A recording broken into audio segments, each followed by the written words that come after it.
your girlfriend is driving you to go kill your uncle that has molested you all those years. I need to kill this motherfucker. I remember walking in the house. I'm an 18-year-old kid. I make my way back to his room, and I looked him in his eyes. I said, I'm the kid you used to molest. And I beat this motherfucker unmercifully. Now I'm going to watch his world crumble. And I dragged him. He's laying there gurgling blood, and I picked his head up by my hands. And I said, I'll kill you, and you will die by my motherfucking hands. Do you hear me? Whoa.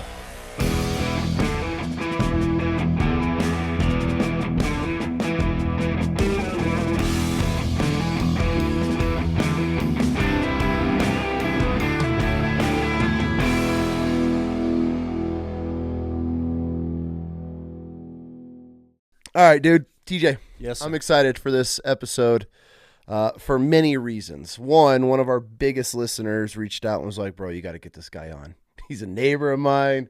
You've got to hear his stories. And so I reached out, and you have quite the life you have lived. From your childhood, you dealt with a lot of abuse as a child. Yeah. Which led to you almost taking your life as a very young kid. Yes. Yeah. I want to get into that. I also want to touch on, you were in the World Trade Centers when it was struck by a plane, and you got to see a lot of what happened that day, and it changed your views on a lot of things ever since. But in between that time, you've been in several bands, you've been traveling, and I know you got a lot of stories of everything and in between. Yeah. So I want to thank you today for coming on. We're going to send you home with a fresh loaf of sourdough. The girls got it baked up just fresh. It's probably still warm for you waiting downstairs. Sounds miserable. We started a little company, a little thing for homeschooling when we pulled our kids out a few years ago, and it's kind of evolved into something now, and so it's doing really well, and the girls get to learn I want information on that. Business and entrepreneurship and everything that goes on with running a business. So we're kind of teaching them that as a homeschool project. And I want to make sure I send you home with some Wild Chaos swag. So, dude, as always, we just jump right into this, man. I want to have this conversation. I'm really excited about it because there's so many different things that have gone on in your life and have set probably the trajectory for it. And you've overcome a lot, I could only imagine, in your years on this amazing planet. So, who are you? Where are you from, man? My name's TJ Frost, and I'm from Buffalo, New York. That's where most of my family had been. We moved quite a bit. My father was in the military. He was in the Army as a mechanic. So we did, I've lived in probably 9-10 different states, Oh, okay. I was in 9 different grade schools by the time I graduated 8th grade. Okay. So seen a lot as a kid, but I was raised by people that probably shouldn't have been parents. You're speaking of your own parents? Yeah. Okay. Yeah. How so?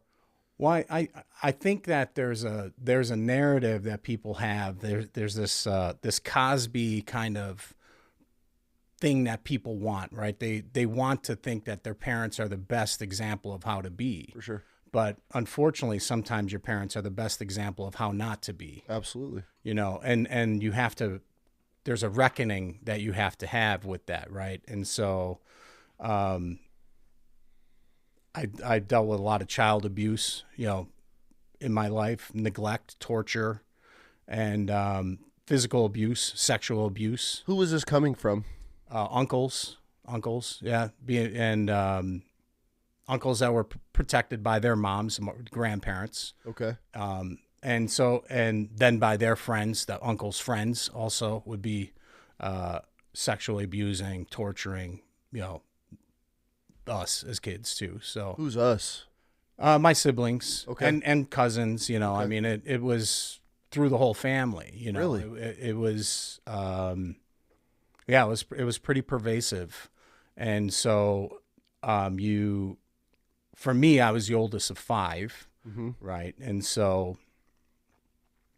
I think my abuse started when I was probably, from what I can tell, memories being what they are, probably like 4 years old, 5 years old, and by the time I was 5 or 6, I'd seriously contemplated taking my own life, committing suicide. by climbing a tree in the backyard and tying a rope around the tree. And, thankfully a neighbor came out and seen what was happening and got me out of the tree. At 5 or 6 years old? Yeah. If you don't mind me asking, what was the sexual abuse? I mean, you said torture, neglect. I mean, are you just being burned with cigarettes, constantly, sexual abuse? I don't want to get graphic about it, but things that you don't do to children, right? I mean, pedophilia shit, and not having a safe harbor, right? Like I said, it was coming from uncles, but it was also coming from the uncle's friends, girlfriends, different things like that. I remember one thing, and not to be so graphic, and I apologize to your family if they're hearing this, but I think I was about 4 years old, maybe 5, and I remember my uncle and his girlfriend. We lived above these people, and my uncle was supposed to be watching us, and he took me and her sister, who was probably, I would guess, around the same age, and put us on the bathroom floor and made us do, fellatio and cunnilingus on each other, at 4-year-old kids, So, and this is a uncle and his girlfriend doing this, So, this stuff went on for a long time, and it took I would say that it takes a lifetime to get to a place where you can manage that kind of thing, when you can, and I say manage it, not in like, oh, I've healed from this. Mm-hmm. Because a rape victim is always a rape victim. That never goes away. Yeah. Right? How do you ever heal from those things? But you have to heal, you have to understand that, the world is a sick place. But to learn that as a child, when you have no protection, right? Parents aren't protecting you. Any adult in your orbit is not protecting you.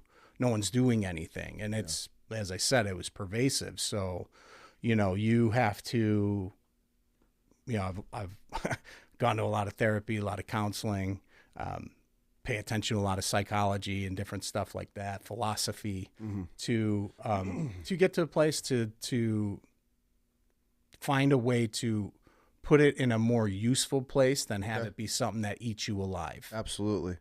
And so that's not easy to do. And a lot of people probably never have the means or the ability to figure out how to get to that point, and they just suffer with it until they eventually either take their own life, go down to the bottle, the pill, whatever their path is to try to ease the pain on being abused as a child. That's not an easy thing. I think that I've always said I'm fortunate because I had good support around me, even though I was a street kid. I've been on my own, as a young teenager, eating out of the garbage to living in a car, but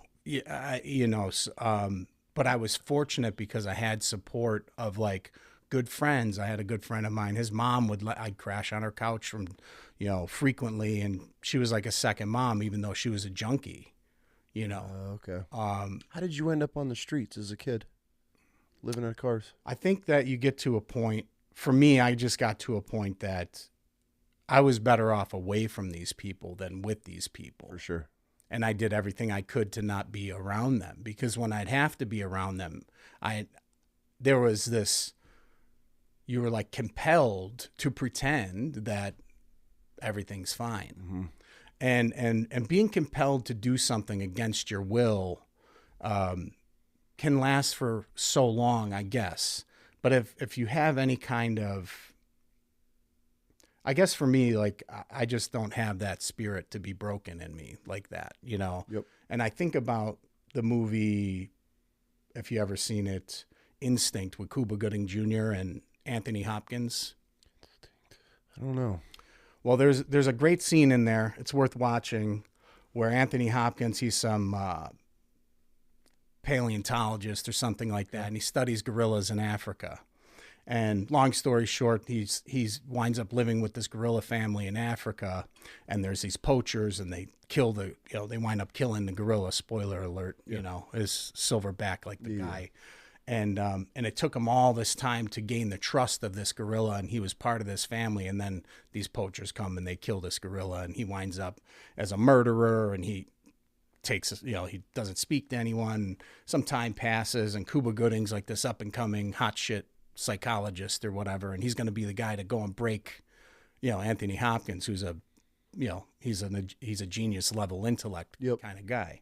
And so, long story short, they underarm guard, they take Anthony Hopkins to the zoo, and they take him back to the gorilla cages, and all these guys got their weapons on them and that, and Anthony Hopkins picks the lock on the gorilla cage, and he opens the door, and they're all like, "Oh my God, what are you doing?" And the guns are drawn, and he goes, "He won't come out of there." He's like, "Freedom is a dream he's forgotten."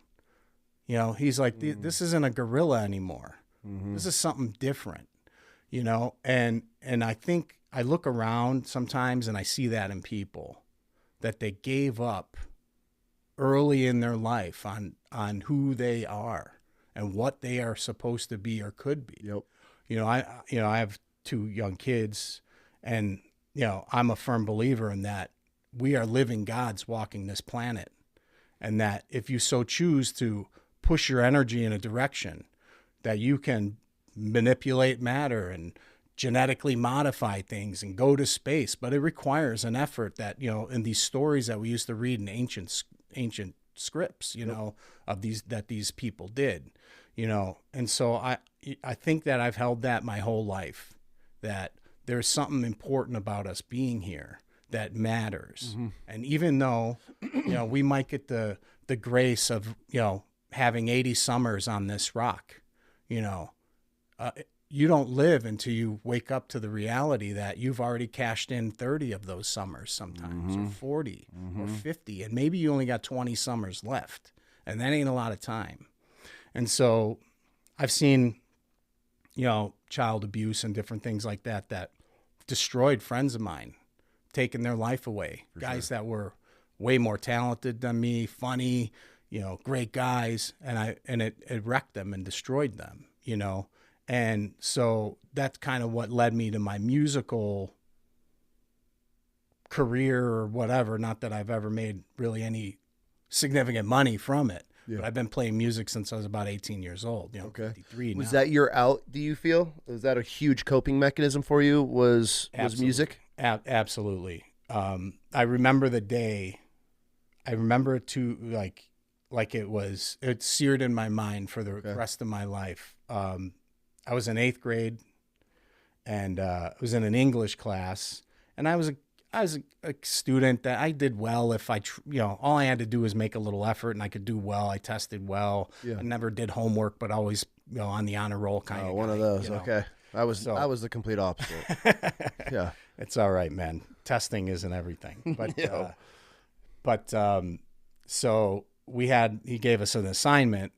Mr. Carmody, I think the guy's name was. I have no idea how I remember that, but and the assignment was to do some essay on some whatever topic that I think you were able to choose yourself, and so, like I said, I never did homework, So the day comes, and he says you can either turn in a report or you can do a presentation, verbally in front of the class.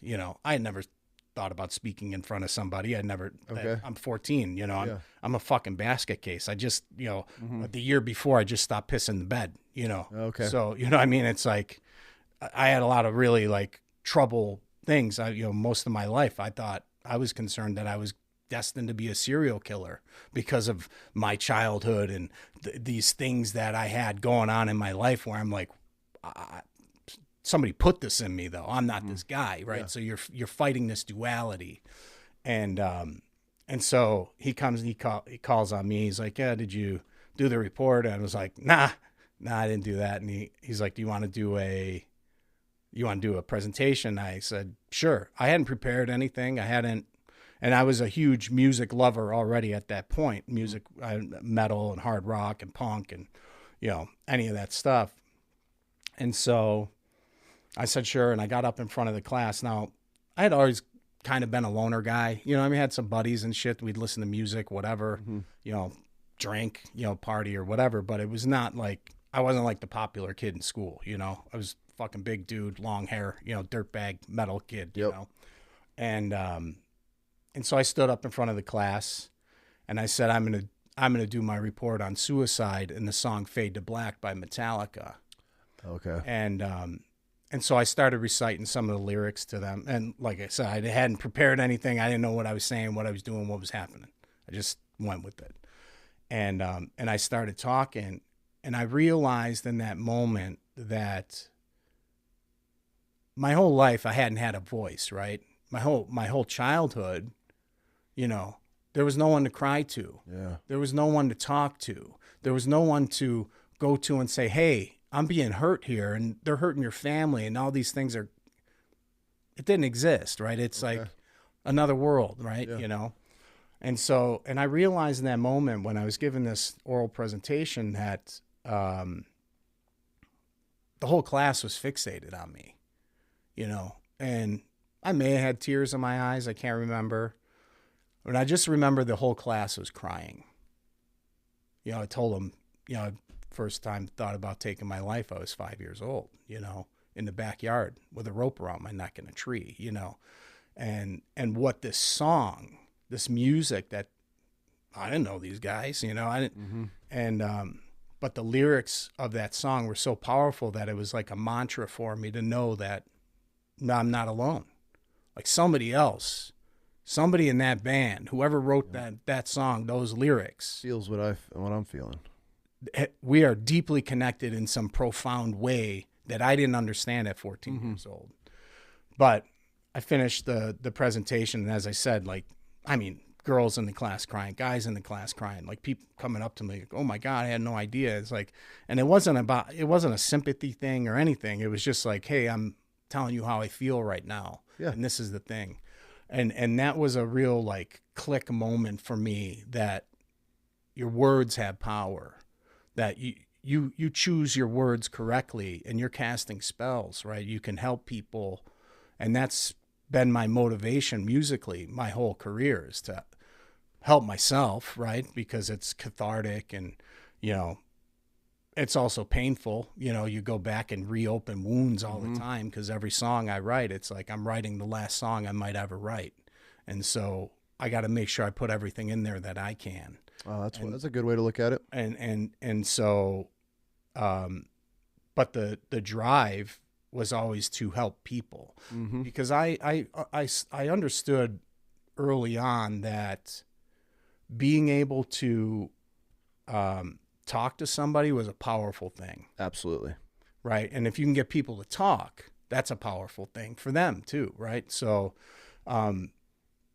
so that really like drove me to start pushing towards the idea of like, how do my lyrics, how can I help people? If I can drop a couple, not that I had my life sorted out, not that I was doing great, not that I wasn't a fucking psycho basket case at times in my life and fucking, you know, like wanting to be dead, you know what I mean? For sure. Just not wanting to be alive so much that it's like, man, can this please end somehow, you know? And not realizing that through that fight of not giving up and not giving into it, and really just hoping to reach out and look, here's a little breadcrumb for you. Try this thing, or think about it in this way. It's powerful when you have people come up to you and say, you saved my life. Thank you for writing that song. You know, that's a world shaking thing. Like, fuck, there's one person. Thank you. There's one person, you know, cause it's like a pay it forward thing. I wouldn't exist if it weren't for the people in my life that loved and cared about me, my friends, and, you know, these people that, and when I was the weakest in my life, you know, they were strong for me, you know? And so, but it's also an uncomfortable place to be in when you've been neglected your whole life and you don't, your whole worldview has been corrupted and perverted. You don't know who to trust. You don't know how to love. I mean, there was a time in my life I didn't think I could ever love a person. That just wasn't a thing. And it was until I was an older teenager, I was like, it just ain't a thing. Like, I never will be able to love someone. Because with that much abuse, it slowly just chips at who you are internally and then it just starts turning off things. So empathy, feelings, love. I mean, I feel like that just kills you inside over time. So then that took you a while to start getting that back. And was that through music or just time of talking to people or just maturing, being out of that situation? You know, it took a real long time. I'm not going to lie. Something really significant happened when I was 18. I think it was 18, 19 years old. I met a girl who, well, like I said, I didn't think I could ever love somebody. Mm-hmm. You know, that just was like I guess you're just a person that can't love, you know? Yeah. And I met this girl at a party and we chatted a little bit. It was nothing, you know, but I just remember leaving there and I was like, I just never felt anything like I felt talking to this person. And so didn't get her name. Like I didn't know if it was one thing or another, you know, and so I'd never seen her before. Didn't know if I ever see her again. And I was dating a girl at the time and I was like, I went home that night and I broke up with her. And she's like, okay. She's like, why? And everything was good with her, you know, but I was like, I can't be with you. And she's like, is there someone else? I was like, I don't think so. But I just knew that what I felt with this stranger, I had never felt before. Okay. And it was powerful. And so. Did you ever meet this girl again? A week later, we ran into each other at like a White Zombie and Korn show or something like that. And we exchanged numbers and we started dating.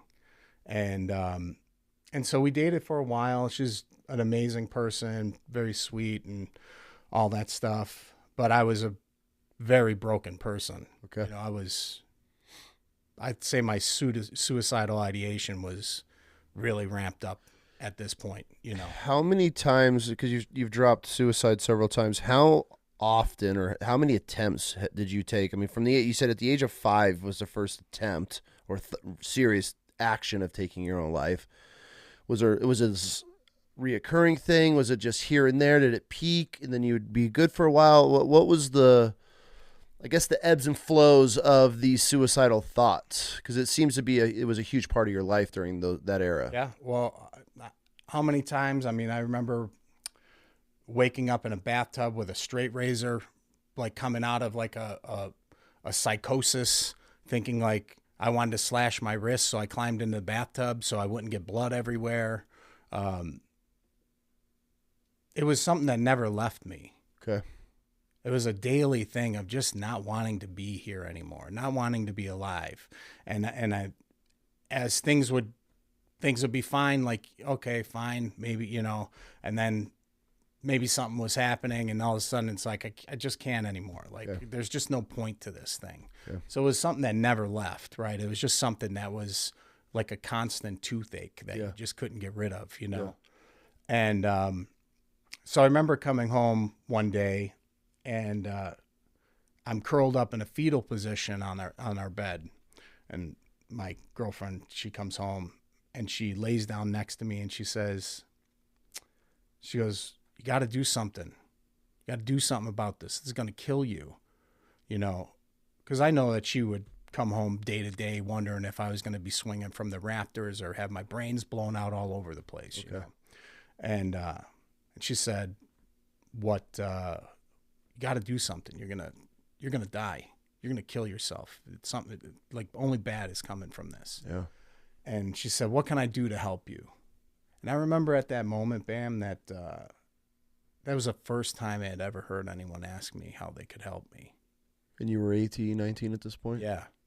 Damn. And I said, I need to kill this motherfucker. That's what I need to do.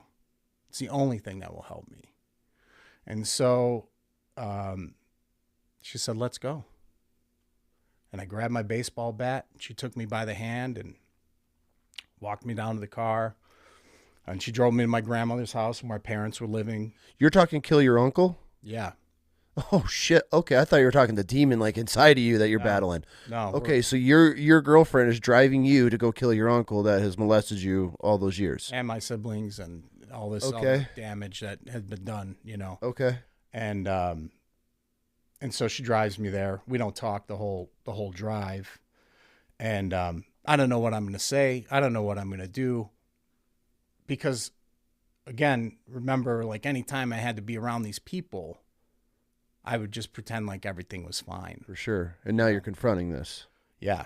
And so I remember walking in the house. My grandmother's there. My mother was downstairs. Couple of kids are running around, my siblings and that. And I remember just walking in, and I left a baseball bat on the porch.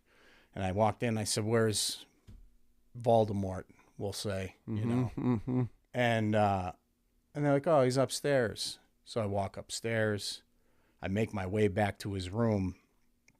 And I remember knocking on his door. He goes, "Yeah, who is it?" I said, "It's me." I didn't know what I was going to say to this guy. Yeah. You know, he's several years older than me. I'm an 18-year-old kid, you know. And I said, "It's me." He goes, "Yeah." And I opened the door, and I looked him in his eyes. He was on the other side of his bed folding laundry. And I looked him in his eyes. I said, "Do you remember me?"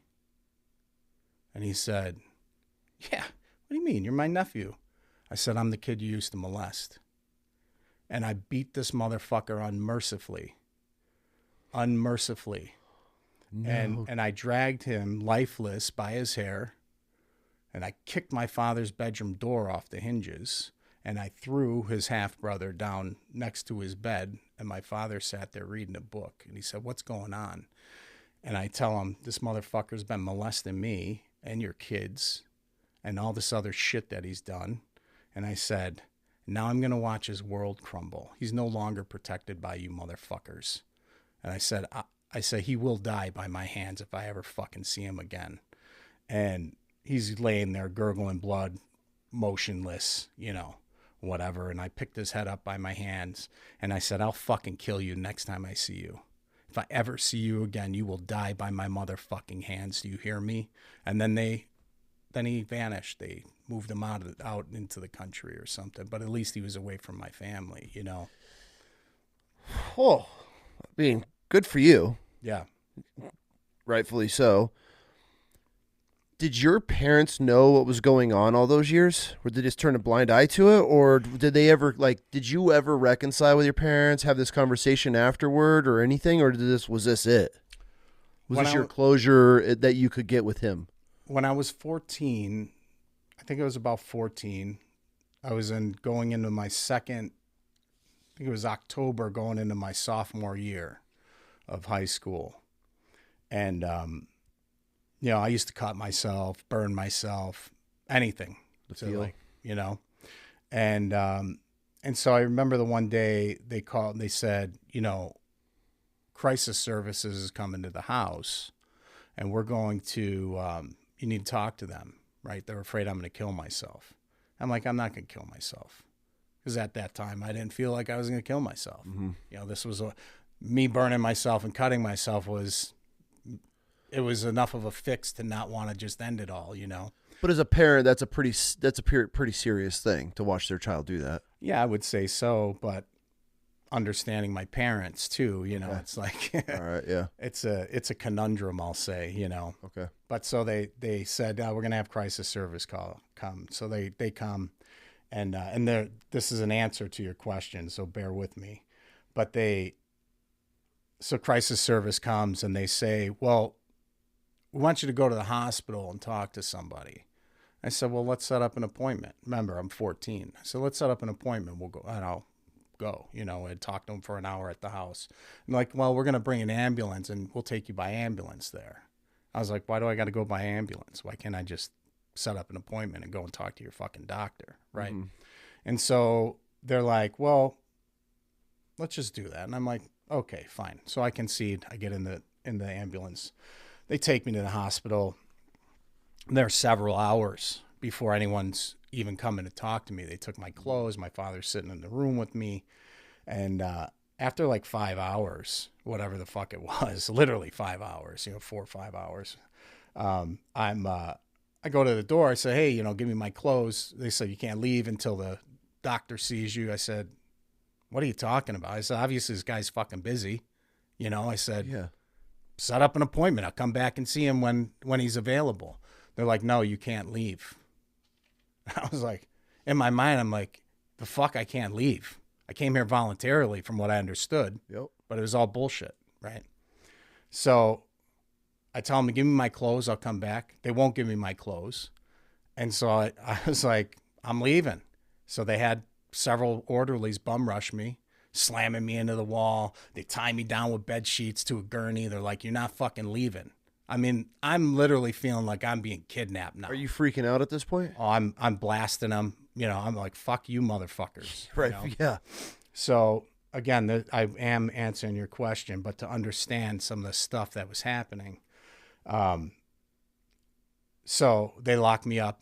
They institutionalized me in this hospital. I'm in there several days. By yourself? By myself. I won't eat. I'm in a room with 2 or 3 cameras on me and a bed in the corner. I remember after several days, and as I said, I hadn't talked to anybody since the intake of that, after the fact that they fucking slammed me to a gurney, tied me up with bed sheets and shot me up with some shit to knock me out. Then I talked to somebody afterwards. You can imagine how fucking mad I was, you know? Yeah.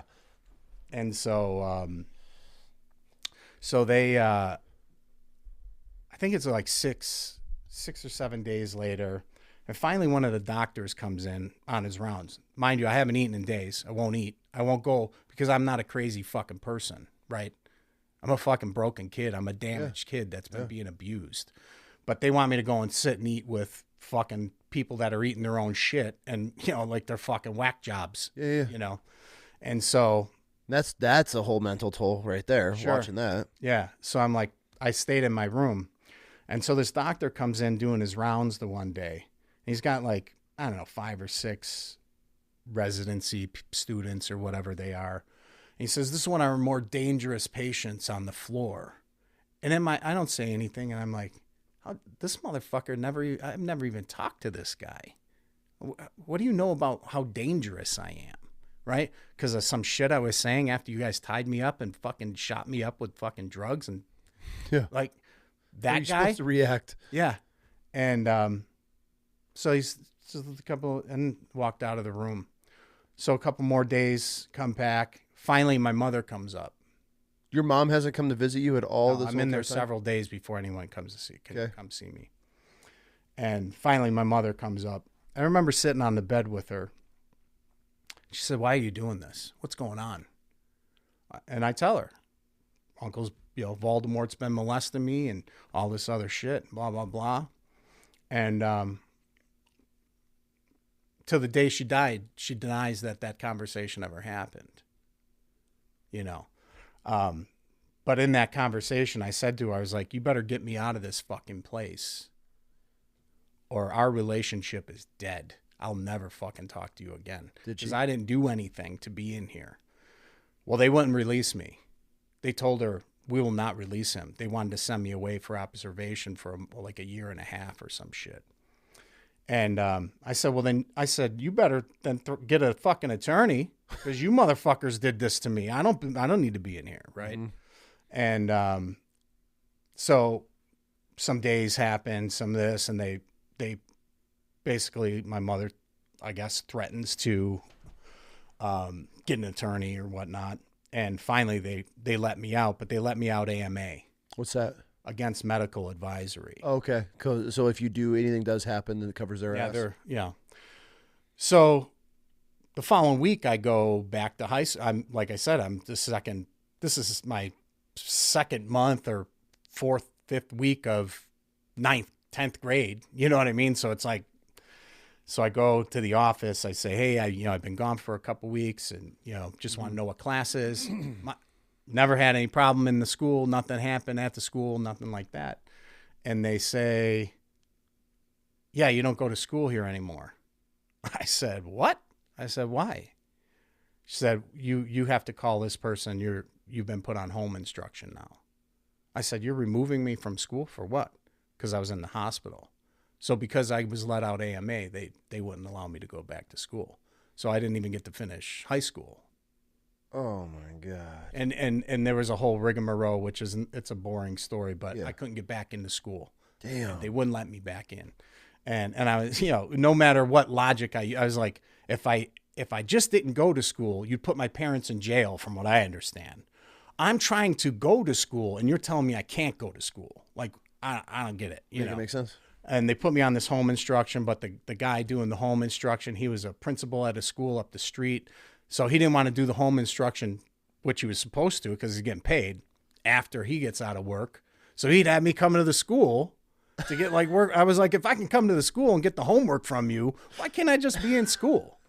Could never answer it. But anyway, I didn't get to finish high school. So I wound up getting my GED. But to the point,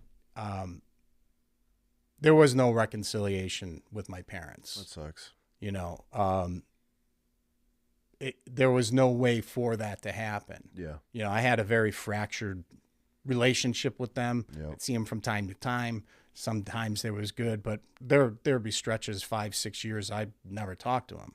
Okay. There was just, you know, and now I have almost no family, right? I opt out. Sure. You know, if you can't get on the same page as where we're at, I don't give a fuck. I got to opt out from your nonsense. So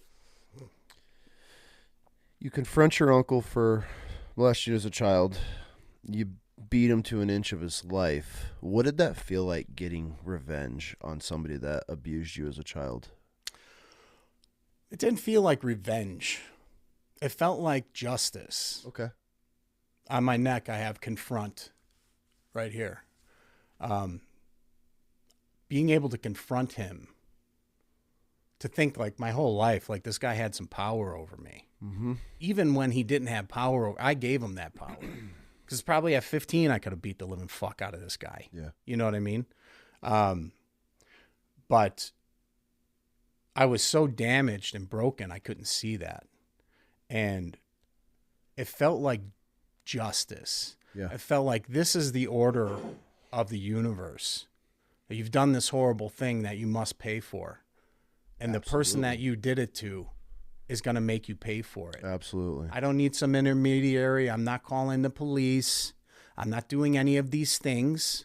We're going to handle it right now, the two of us. Are you glad you didn't bring the bat inside with you? Would you have used it? I for sure would have used it. I would have killed him. I mean, I almost killed him with my bare hands. So it's, when I tell you he was lifeless, this dude was bleeding out. He was done. So I think I would have beat his brains in. For sure. What did your girlfriend, what was the conversation on the drive back after you got back in the car? Family's going crazy. Everyone's screaming, running around the house. For sure. This dude's dying upstairs. I walk out, and my mother's looking at me. She's disappointed in me. You let her down. I'm fucking their shit up. Yeah. You know what I mean? Because my parents don't got their shit together. They're living in this house with this fucking animal, and my grandmother, because they had no place to go, because they made horrible choices. You know what I mean? And it's like, she gave me this look like I'm fucking their shit up. You know? And so at that moment, I realized, like, and same in the hospital, I had this realization that my parents have 4 other kids that they had to care for. And I was gone. I'm a lost cause for them. Yeah, you're the burden now. And that's how I accepted it, yep. You know. But to answer your question, I walked out, I grabbed a baseball bat. I looked like I gutted a pig I was covered in blood from fingertips to neck. I was covered in blood. Not mine, but his. Yeah. And I walked out, it's on my face, it's everywhere. I mean, I had to look crazy, you know. Yeah. And I walk out, and I got into the car. I was like, we can go. We didn't talk. And shortly after, we wound up breaking up. Because after that, the emotions of all of this stuff of my whole life that I'd carried around and tried to run from and hide from or kill or burn out of me or cut out of me, like, it was all coming back in a way that there's no like... There's no like manuscript. There's no like, hey, okay, like I have a stomach ache. Oh, you should drink some ginger ale. You know, there's no remedy, right? You just sometimes, and I'm sure you know this, that the only way is through. There's no getting around it or getting over things. It's just through. You got to go through it. And so, you know, when you're trying to manage this wellspring of perversion and what am I going to become now? Because the person I was is dead. The person I was, the minute I took my life back into my own hands and confronted this guy, that person's gone. Okay, so let me ask you this then. Once you confronted him and dealt the justice that needed to be dealt to him, was that a relief? Did that help at all? Did it change the trajectory of how you started thinking? Did it get you on a right path, or did you still have so much to unpack? I mean, I guess my question is, did it help finding your abuser, beating him to an inch of his life? I would say yes, it helped, but not immediately. Okay. I didn't understand what was happening to me. Okay. Right? You're talking about the death of a soul, right? You've been this person for 18 years of your life, and that person's gone. That person's dead. That person does not see the world through the eyes of this broken kid. Now I've come into this adolescence, this broken adolescence of psychological frame of mind, right? Yep. Where it's like you're fumbling around with primitive tools, you know, like, okay, I did this thing, but where do I go from here? Right? Again, with no guidance or anything. Nothing. There's no adult. There's no one to talk to, right? The person that I would consider most loving to me at the time was my friend's mom, who's a junkie. She's a heroin junkie, which I wound up being, you know, doing heroin and stuff and ODing and what? So there's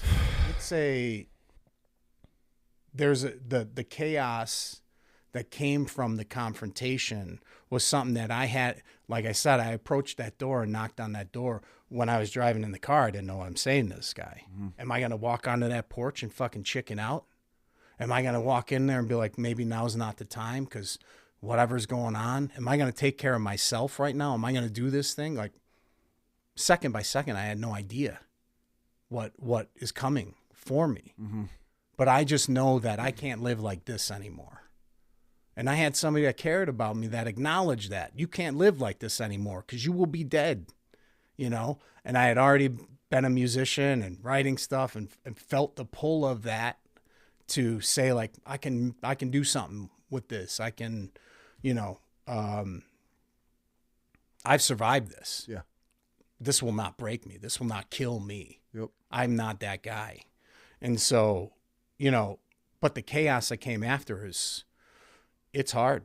What came afterward? Is that when you turned to drugs? Were you in the drugs at this point, or did that come later on? I drank. We'd party. You know, we'd go into projects and booze and, you know, have like crazy benders. Maybe we'd, you know, do some blow or something. I mean, selling blow at 14. My other friend's mom was a dealer. We were selling coke for her. What? And yeah. At 14? Yeah. And you're pushing drugs for your buddy's mom? Yeah. Yeah. How did that come about? I mean, it wasn't like we're on the corner hustling, you know. But people knew you guys and you knew them? You're at the skating rink, you know, you're at the roller skating rink and people want some action sacks, you know, so you're like, yeah, I got them, you know. Yeah. And then, you know, the abuse that I brought on myself after confronting him, of then getting into drugs, drinking. It's funny. There was a time where I wasn't drinking, but I was doing drugs, you know, like,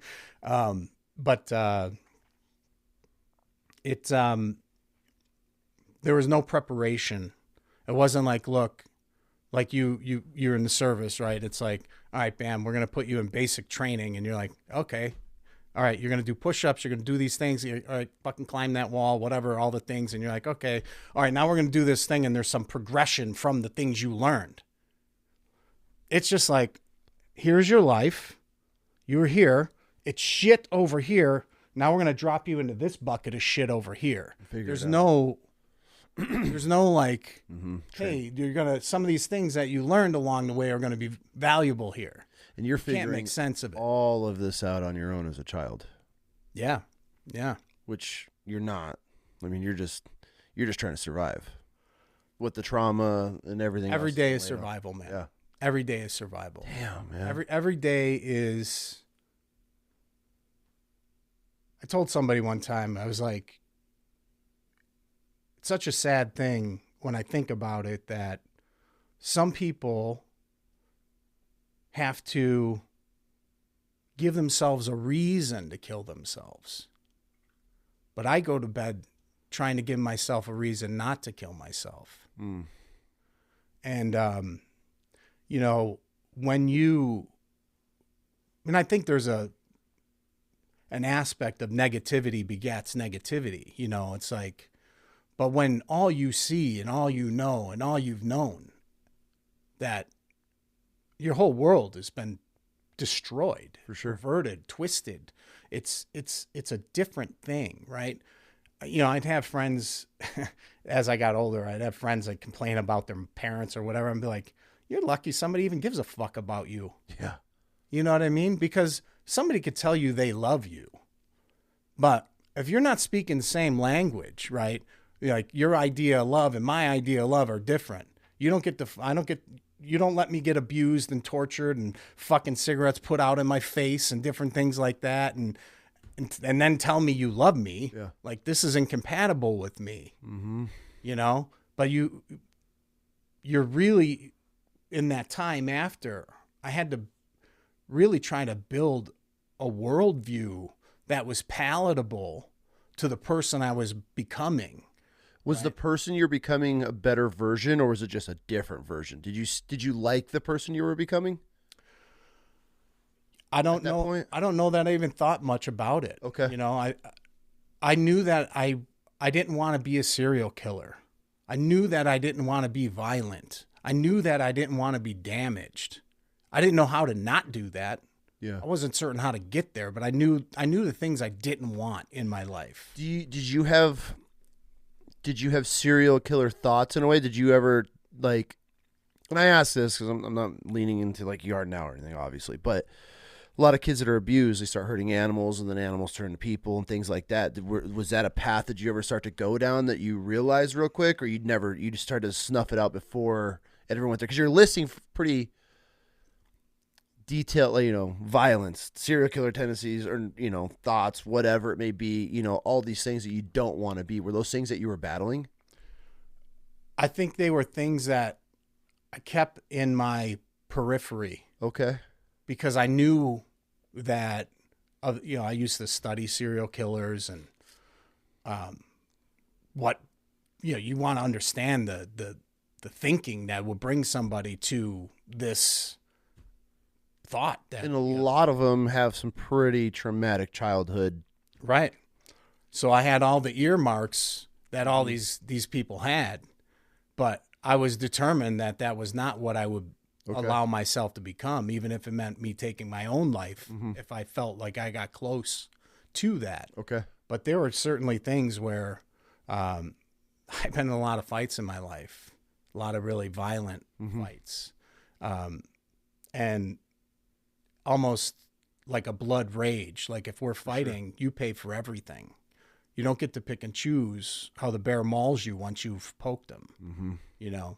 And so I didn't have a lot of restraint in the idea. And you know, you're a big guy, you know, I don't consider myself a big guy because I know big guys like 6'5", 340, you know, like giants, you know.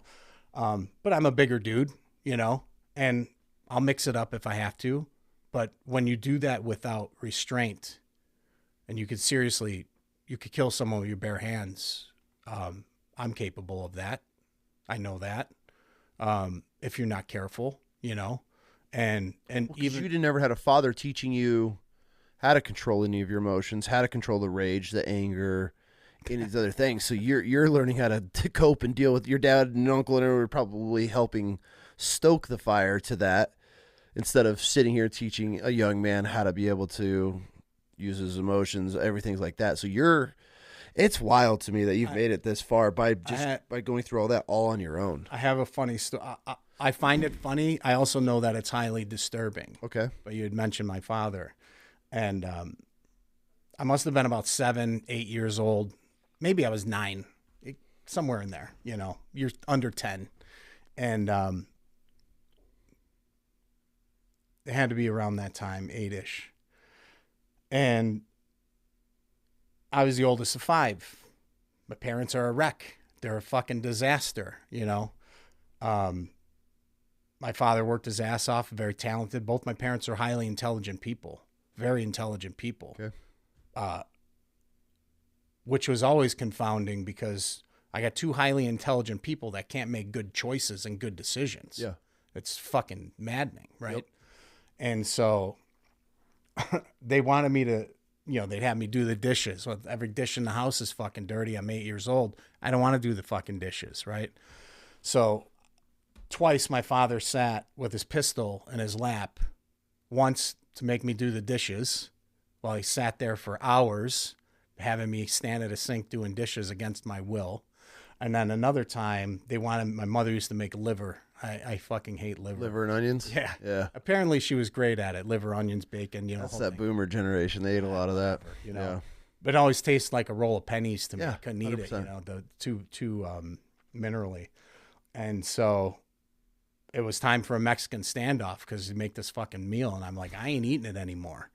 You know, and again, it's around the same age. And my father said, you're eating the fucking food. You know, we're poor. We got no, you know. And he goes, you're not leaving the table until you eat that dinner. I'm like, I ain't eating that fucking dinner, so I guess we'll sit here all night. He sat with his pistol on the table. I'm probably 7, 8 years old, whatever it was, and sat there all night with this plate of fucking liver in front of me until the next morning at like 6:30 in the morning. He says, get up and go to school. We just sat there staring at each other, dozing off or whatever. And then I went to school. I never had to eat liver again, though. You know, so dealing with a different thing here, you know? Yeah. And so at 18, when you're trying to make sense of a nonsensical world at this point, you know, you don't, there's no like, you don't know how to get there, right? Yeah. Especially, you know, I'm sleeping with friends, mom's friends. They're, you know, I'm 14 years old. These women are 35, you know, weird shit like that. You know, it's like they're just, every person around you isn't the person to go to help you. So you had nobody. Nothing. You were a feral child. 1,000%. As close as you can get. Yeah. And let me say this. This isn't a pity party for me at all. This is your story, yeah. Because the one thing that I always told myself, even from a young age, and anyone listening to your podcast, I hope if anyone has dealt with this stuff or whatever,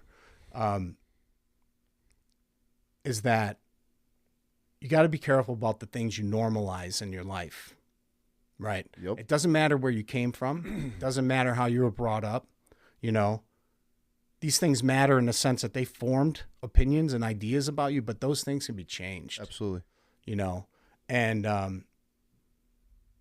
always thought that no matter how bad I had it, I know that other people had it worse. I know that other people lived in nightmares that I may not survive. Mm-hmm.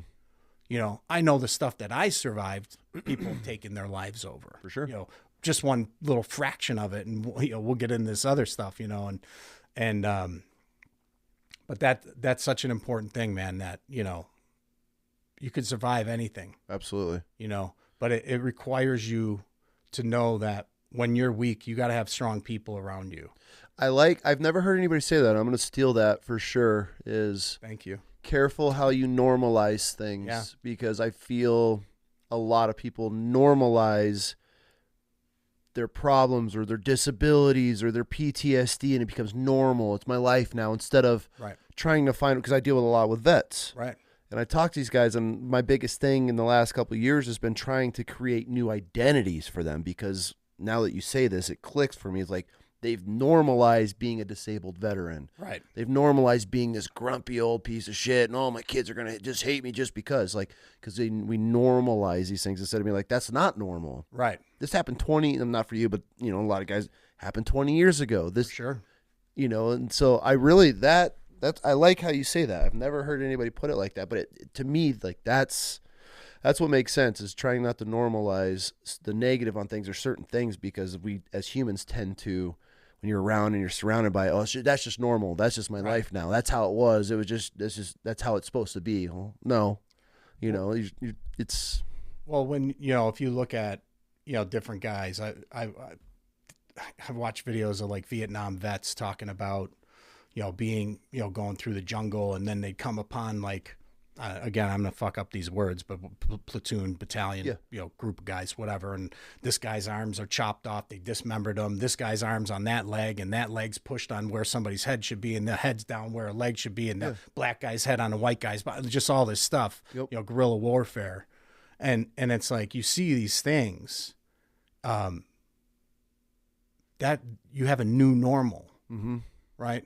And you can always have a new normal, but it's not like ordering a sandwich at a deli, right? You don't just get to pick, I want it like this and that.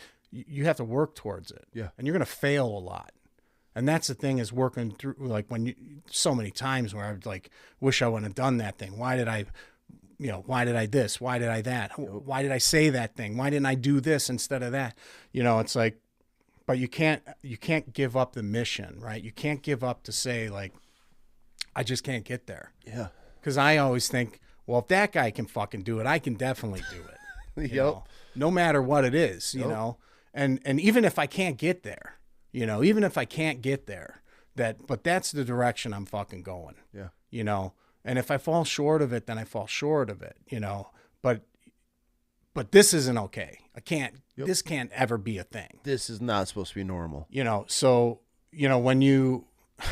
Man, I have so many stories I could tell you. Be like, dude, you guys shut the fuck up here, because it's, bro. I mean, I've seen my first person murdered. I was probably 10 years old, watching him have his head beat in outside my window over a storm drain, while I'm hearing his fucking head cracking coming through a window over a storm drain, while this guy's beating him to death. I'm 7, 8 years old, and our neighbor used to live upstairs of us. We lived by a junkyard, and my father and this guy, he would go and. They go and unload trucks in the morning, like from a farmer's market, and get paid cash, under the table. And the one night, Hank was the guy. Hank decided to go without my dad. And I remember we were watching the movie The Fog. I'm probably 7 or 8, so we're watching The Fog. I mean, think about what I'm telling you here. Okay. I'm a fucking kid watching a horror movie with my parents or whatever. And I don't know, it's maybe sometime early evening, and 6:30 to 8 o'clock, something like that. And Hank used to wear clogs, and we had a wooden porch. So whenever he'd come home, you heard clomping up the fucking porch with these clogs, And so I hear these fucking clogs clomping up the porch, and then I hear the door open. I'm in the living room here, and it's a split duplex, and I hear bomb, bomb, bomb on the door. So I go over to the door. I imagine it's Hank, right? And I was like, who is it? And I hear, Hank. I was like, Hank? And I open the door, and here's this guy standing with a hunting knife sticking out of his chest. He had just been stabbed 5 times in the chest. Some dudes rolled him for his cash that he got from fucking unloading the trucks. And I'm watching this guy like bleeding out in front of me. And I yelled at my mom. I'm like, hey, Mom, Hank needs your help. The guy survived, but they stabbed him 5 times and left like a Rambo knife in his fucking chest, So it's like the stuff that I've seen in my life, and it will become relevant to when we talk about 9/11. Okay. Because I've carried these things. I thought about these things, from a young age, a 4-year-old kid. Yeah. It's just like, they're making me do this. You're teenagers, 16-year-old kids are making me do this to their sister. And, so it's like, when you live and think about these things in your life, who you are, what you are, I don't know what I am anymore. Right. I'm some kind of monster that's been put in a human form, that, I've been broken and dissected and ripped apart and put back together myself with broken pieces and parts to exist in this world. And despite all of that, I'm like, I'm a good person.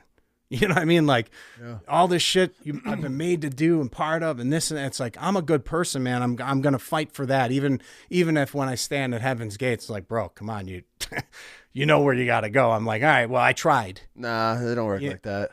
I don't know. They don't work like that. I don't know. But the thing is that, you know, these things in our life are important, but you gotta normalize the importance of what it is, right? Because sometimes you're learning things that you can't understand at the time. It might take years before you finally, you know, it happens all the time. I'm writing a new record right now with my band, The Elite, and I've been voraciously gobbling up philosophy for the last 2 years working on this record, and I go through and I reopen all these wounds and I inspect every piece and part of me in there. It's like, is there still something hiding under there that I got to get out? Is there still something there that needs, and so you're constantly like opening these wounds and going back in. And then all of a sudden it's like, I'll write something and it'll click something that happened 30 years ago in my life. And I'm like, and it helps me make sense of it, And so I think for people going through these kinds of traumas, it's vitally important that you don't shy away from it. Okay. Because it's down in the slime, in the shit inside of us where the answers are. Yep. And sometimes the answers aren't what we want to hear. Oh. Sometimes the answers are, man, you got to make this choice for you. That because if you're not okay and you're not good, and I'm a father, I'm a husband, I'm in bands with guys, like people counting on me for stuff. It's like, if I can't show up, if I can't be there, what good am I? Yep. All the people involved with everything you've gone through, have you ever found forgiveness for any of them? Have you ever found a place to, not when I mean forgive them, not be friends with them again and invite them into your life, but for me, I ask because, like, if I don't forgive somebody, I can never get past it. Doesn't mean I'm going to be boys with them. It doesn't mean I'm ever going to trust them. Doesn't mean I need them in my life. Nothing. They could rot in hell for all I care. But there's a point of me where, like, if in order for me to move on and close a chapter, it's like, okay, he was this person for whatever reason, or did this to me for whatever reason. Have you ever tried to look and look for not a reconcile, but just as an acceptance, and they're just who they are and time to move on, or that's who it is, who they are? What you're talking about is such a powerful thing. Absolutely. It takes a lot. And I'll tell you, I've been on a spiritual journey my entire life. Mm-hmm. I was raised by a lesbian Catholic and a Baptist fucking nut job. Okay. So I've every which way religion, religion yeah, okay, was like a cudgel being used against me. Mm-hmm. And so for a long time I shied away from it, but as I think back, and I've been doing this a lot in the last few years, the last 5 years since my daughter was born, the power of God, the essence of God, the pull of God for me towards it is undeniable. And I know that there's so many times I could tell you where this is divine intervention. Absolutely. I'm only alive because of divine intervention. And there's 3 like really significant things that I tell you I should be dead. I should be dead but this is God. God did this. Okay. I was homeless living on the streets in Pittsburgh and in the middle of winter. And I used to I went there to go to college. And I think I was about 23 years old to go to like the Art Institute of Pittsburgh. And I was in there for about a week and a half. I was in a dorm room with a bunch of rich jerk-off kids. I wound up getting a case of St. Ides, pounding that down and throwing their TV off the fucking 5th floor balcony. I was like, I'm going to murder these guys. I got to get out of here. So homelessness was a better option for me because violence was coming, you know. So I'm homeless on the streets. I got some people down there I know, but I would ride what I would do is like certain nights it's freezing cold in Pittsburgh, right? You're from the East Coast, so. And so I would ride the bus. I found a bus line that would run till like 1:30 or 2 in the morning or something, and I'd ride the bus for as long as I could until the bus line ended, and then I'd go find somewhere to sleep in a doorway or whatever. And so I would ride this bus line, a couple times a week or whatever, a few times a week. And the one time we're on here and I'm talking, I got to know the driver a little bit because he kind of knew my story. He's like, I'm on the fucking bus every night, these freezing cold nights, here's this fucking dumb kid on the bus for God knows whatever reason. So he kind of knew my story, and I'm sitting there talking to him, and it's just he and I, just the driver and me. I'm sitting up in the front, and we're going through this industrial area. I mean, there ain't even rats out, it's desolate. There's nothing around. And I'm talking to him, and I'm like, man, I got to find some place to live. I can't keep doing this, blah, blah, blah. And he's like, we're just John. And the bus stops. It's probably like 1:30 in the morning. Bus line's got maybe 20, 30 minutes, left. And this blind guy gets on the bus. And I remember in that moment, Bam, I'm looking at him, and I'm in the worst place in my life. I'm fucking homeless. I'm like in a strange city. I'm not from there. I'm like trying to hustle food wherever. I'm fucking down and out, bro. Yeah. And and this blind guy gets on, and I'm like,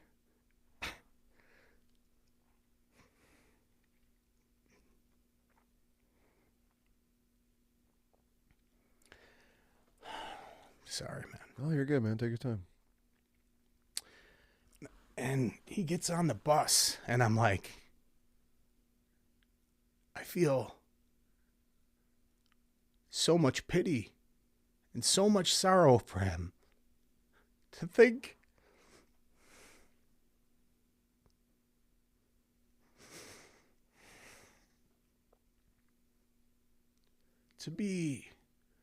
I know how horrible this world is. I've seen the worst in people my whole life. To be in this world blind, to not even be able to look out for yourself. And when he got on, like a fucking boss, man, he got on, he sat down in his seat. Bus starts taking off. I go back talking to the bus driver. Remember, I'm in the worst place in my life right now.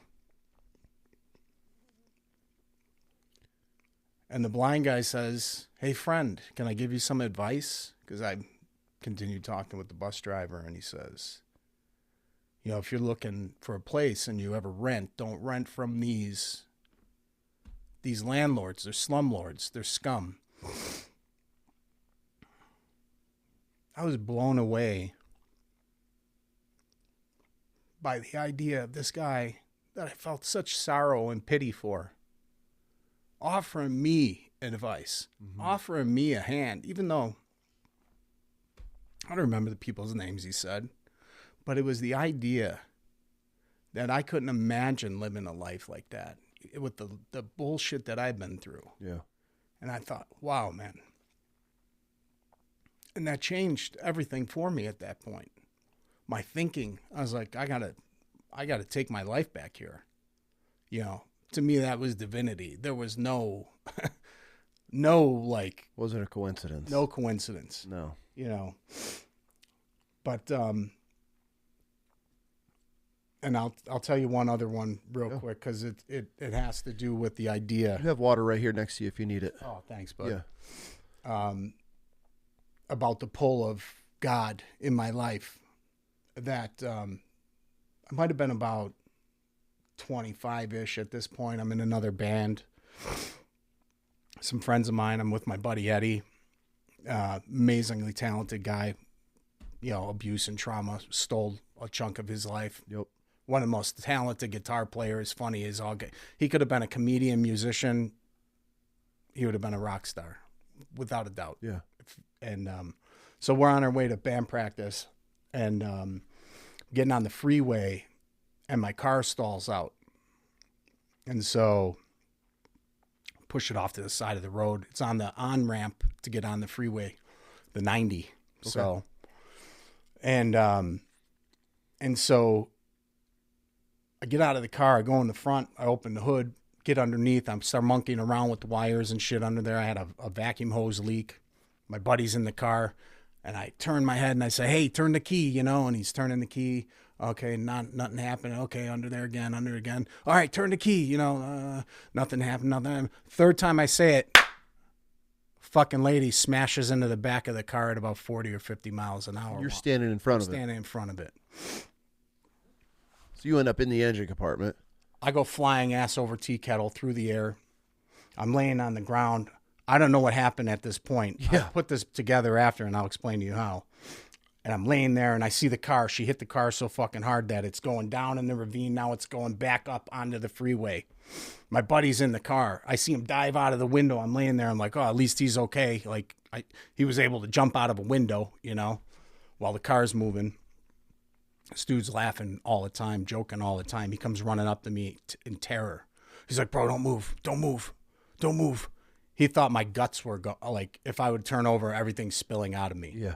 So, broad to hit the car. She's fucking running around screaming, whatever. I'm telling her, shut the fuck up. She never came over to see how I'm doing or nothing, you know. Worried about her car. Yeah, so I apologize for the swearing, man, from New York. You know how it is. This is the Wild Chaos podcast, man. They've heard it all. Yeah, I bet. So, it's about 4:30 in the afternoon. The ambulance shows up. They tell me, my neck is so swollen, I can't put a neck brace on you. We got to strap your head to the board. We don't know if your neck's broken. You can't move. Like, this is a serious thing that's happened here. All right. They tell me I'm not going to walk for a few months. You know, I don't know how fucked up I am. I mean, it happened real quick, you know. Yeah. So,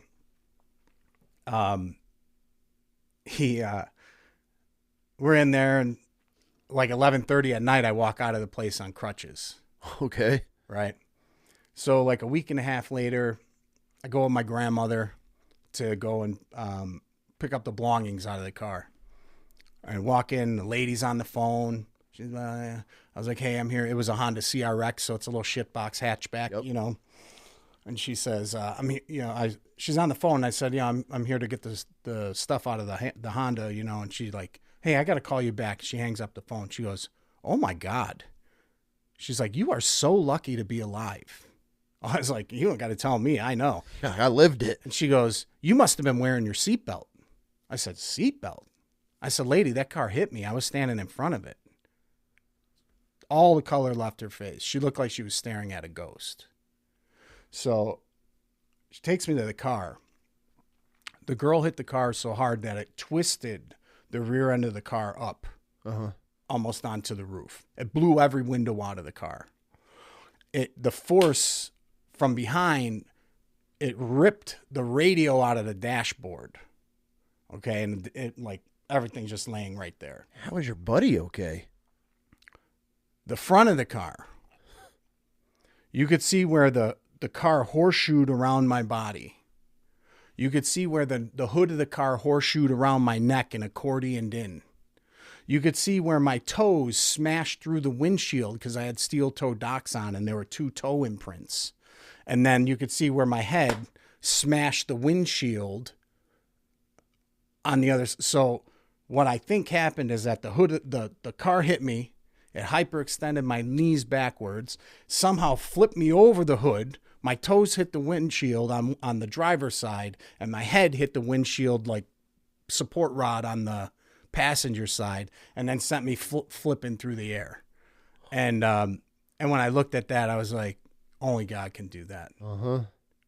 Only God can do that. And so, holy crap. You know, these things in my life where I'm like, I feel the pull of God's power, for sure. His presence. Seen it in my daughter's birth, my son's birth, all of it. It's undeniable.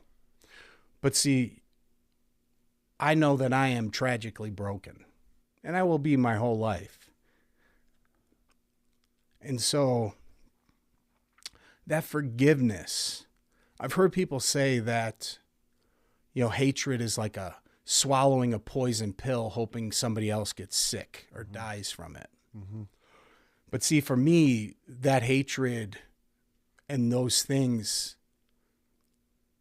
I have found a way in my life that they matter more, that I keep that in to me, because I put that in my music. Okay. I put that in my songs because I know that there's kids out there that don't have support. For sure. I know that there's adults out there that don't have the support. And it's not that they may never hear of me. It might not get there, but it might get to one. And that's why I do what I do. Have you ever thought about writing music for forgiveness? What about the people that have gone through the journey? Well, I do. I mean, all my songs, man, I write from multiple perspectives. Good. Okay. Depending on where you're at in your life, you know, when you listen. And I hope that the breadcrumbs in there are valuable to somebody, no matter what point in their life that they're at, because I'm not done with my journey, right? Mm-hmm. I'm still going, and so, but I don't think I'm capable of that forgiveness, man. Okay. I would never put that rage down. I would never put that hatred down, because these people, I'm a firm believer, man, and no matter what's happened in your life, no matter what kind of bullshit you've been through, that you have a moral obligation to protect the people you love and care about from your own bullshit. Absolutely. And so I keep it close because I never want it to blindside me. I can't let it out of my sight because I know how violent and dangerous it can be. How do you control it then? I mean, obviously you're not bottling it, because then that overflows at points, and Well, I write all the time. I work out. I started cold plunging. Okay. It's funny. I go to the river. I was there yesterday. The river was 36 and it was 25 out. Yep. It did like 6 minutes in there, and I just stare at the sun and I thank God for my life and my family and everything. Okay. And I want to find a way to unfuck someone's mind if I can. Yep. And so I'll keep searching. And to me, that's helpful for me. It's not, I don't feel like I'm ever out of control, because I have control of it now. Yeah. It doesn't control me. If I need to feel a certain way, I go and get it. I go to the apothecary and I pull it off the shelf and I say, here's what we need it. And then when I don't need it, it's gone. It's not a thing, but having that level of control, again, it requires effort. Oh, it requires being realistic to know, being true to yourself. You have to always be true to yourself, mm-hmm. because you can easily put yourself in situations that, will undermine, will only empower your enemies against you, so if you don't keep control of it, you will become your own worst enemy. Yep. As we've, many of us have been, so. Music's such a powerful thing too. Like I'm music. Nice. Music. And I think she's the same.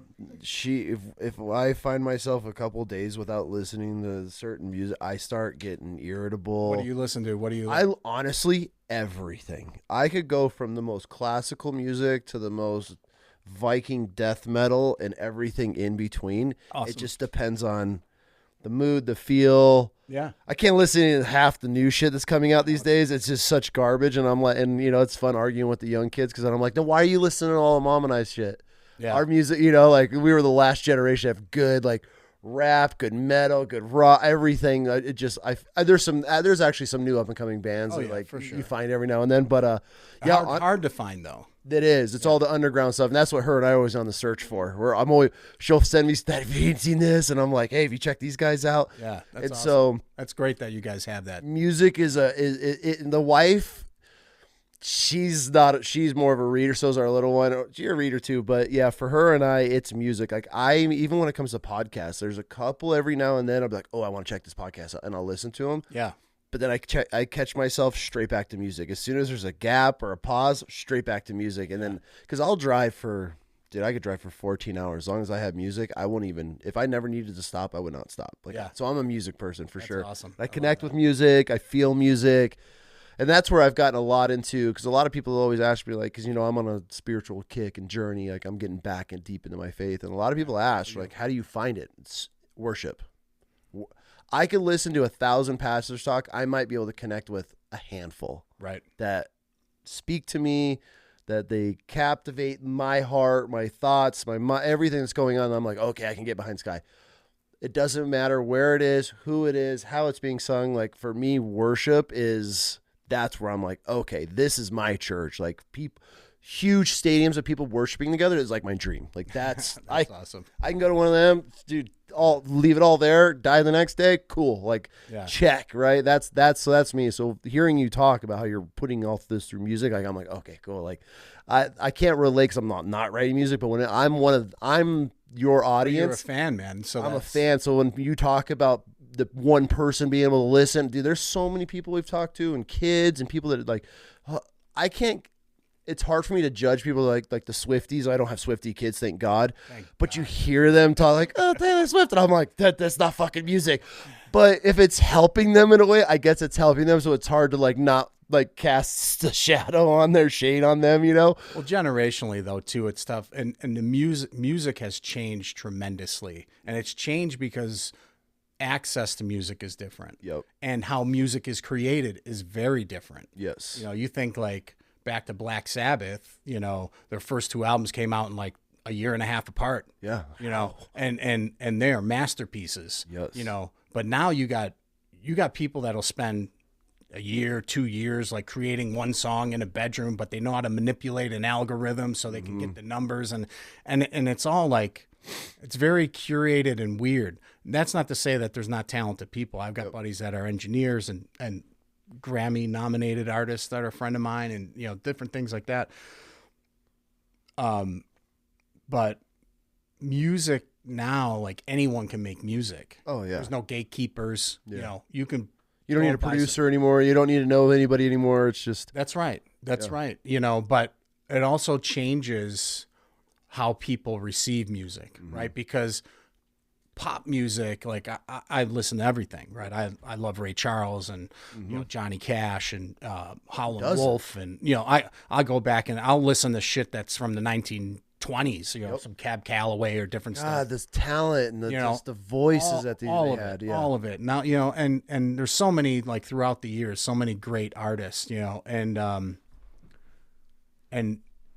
think of like a Led Zeppelin, you know. I mean, the list goes on and on and on. But now, like when you get into this new phase of where music is, creators. There's a guy out of Wales called Ren. I don't know if you've heard Ren. I feel like I have heard Ren. Man, he's a guy that I don't know much about him. I've seen a bunch of his performances. He'll go and do some busking on the street, and he's amazing. And he's kind of like a rap guy, but then there's like kind of folk, but then there's kind of metal. And it's a real like hodgepodge of like different styles and different things put together, but done in a very unique way. Okay. Super talented, man. And that's what I like, talent. I love people with this like a raw talent. That's what. And I think, you know, even, you know, you look at someone like a Kendrick Lamar, who, you know, I think it was like Section 80 was. That album to me, man, is a masterpiece, modern hip hop record, rap record, whatever the genre is considered. But then the stuff he's done later, it's just like kind of bullshit. You know, it's like, man, he did something that was so like wholly unique and just like him.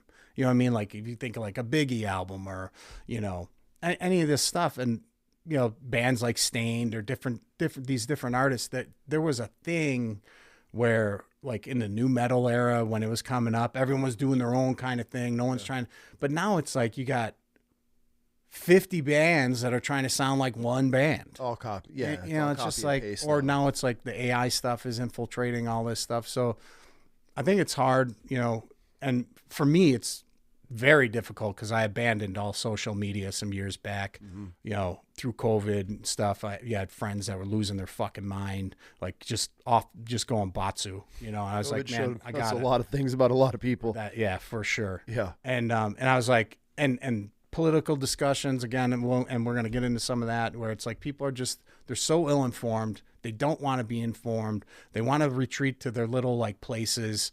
And it's like, I seen it infiltrate music, and that like killed it for me. As soon as you start pushing an agenda with things, that's where I'm out. I seen it with music that really fucked me up, because when I was a kid, I'd go to see like Destruction and the Cro-Mags, and like these people, like, these are outlaws to me. These are people like, they ain't singing pop music. Yeah. They're doing some shit that, you're lucky if you could fill a fucking, a Knights of Columbus Hall or something, and then I'm hearing some of these guys like telling people to go and get a jab, and I'm like, whoa, what the fuck just happened? Yeah. And then trying to like, and these were hardcore dudes back in the day. And wherever you are in that, man, I don't give a shit. That's somebody else. That's your own personal business.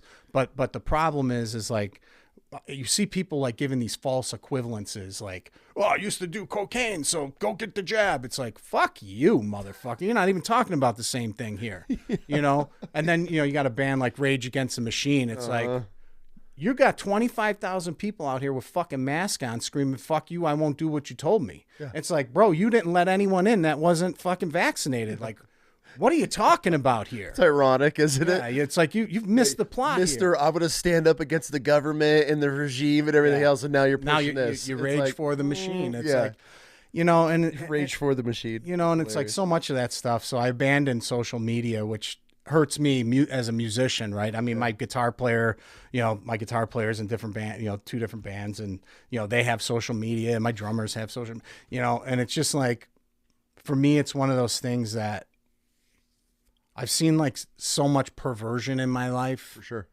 And I see how that even the social media has perverted people's thinking. Well, it's perverted itself, the whole entire thing.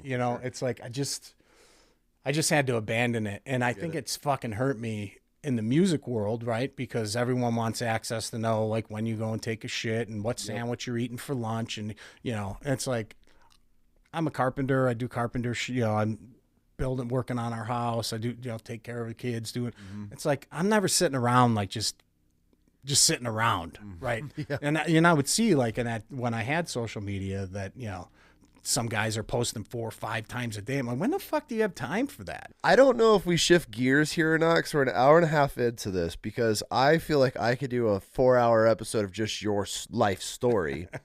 But I know we want to get onto the World Trade Centers. I'm going to kind of leave it up to you, because I'm down, man. Let's. Okay. I know we came here to talk because you were in the World Trade Center, but damn, dude, I feel like we haven't scratched the surface. Oh no, for sure. Anything. So that's where I'm like sitting here like, damn. Well, dude, we can get into it, and then so I guess I could always have you back, right? You're right down the street. If it's worthwhile, yeah, for sure. Okay, dude, we're in one of the World Trade Centers, the first World Trade Center. Yeah, I was in the North Tower. You were in the North Tower when it got hit by the plane. First plane. Yep. Mm-hmm. Walk me through the day that you were in the North Tower when it got struck by the plane. So I worked in the city. I worked on the Lower East Side at a bar. Shout out to Whiskey Ward. Great bar. And I worked there in the evenings. I lived in Dirty Jersey. I was living in Bayonne at the time. And I worked in the union, so I would I worked during the day doing construction. I work at night at the bar, and then that was my life. I'd work and sleep, and so I got laid off from the union, and so I had to go to unemployment. And I'm never in the city in the morning. I'm in the city at night. Yep. Right. So they tell me I got to go to unemployment. I'm like, I look up the office. Okay, it's a couple blocks over from the trade center. My girlfriend at the time, she worked at a sandwich shop up on 14th and 6th.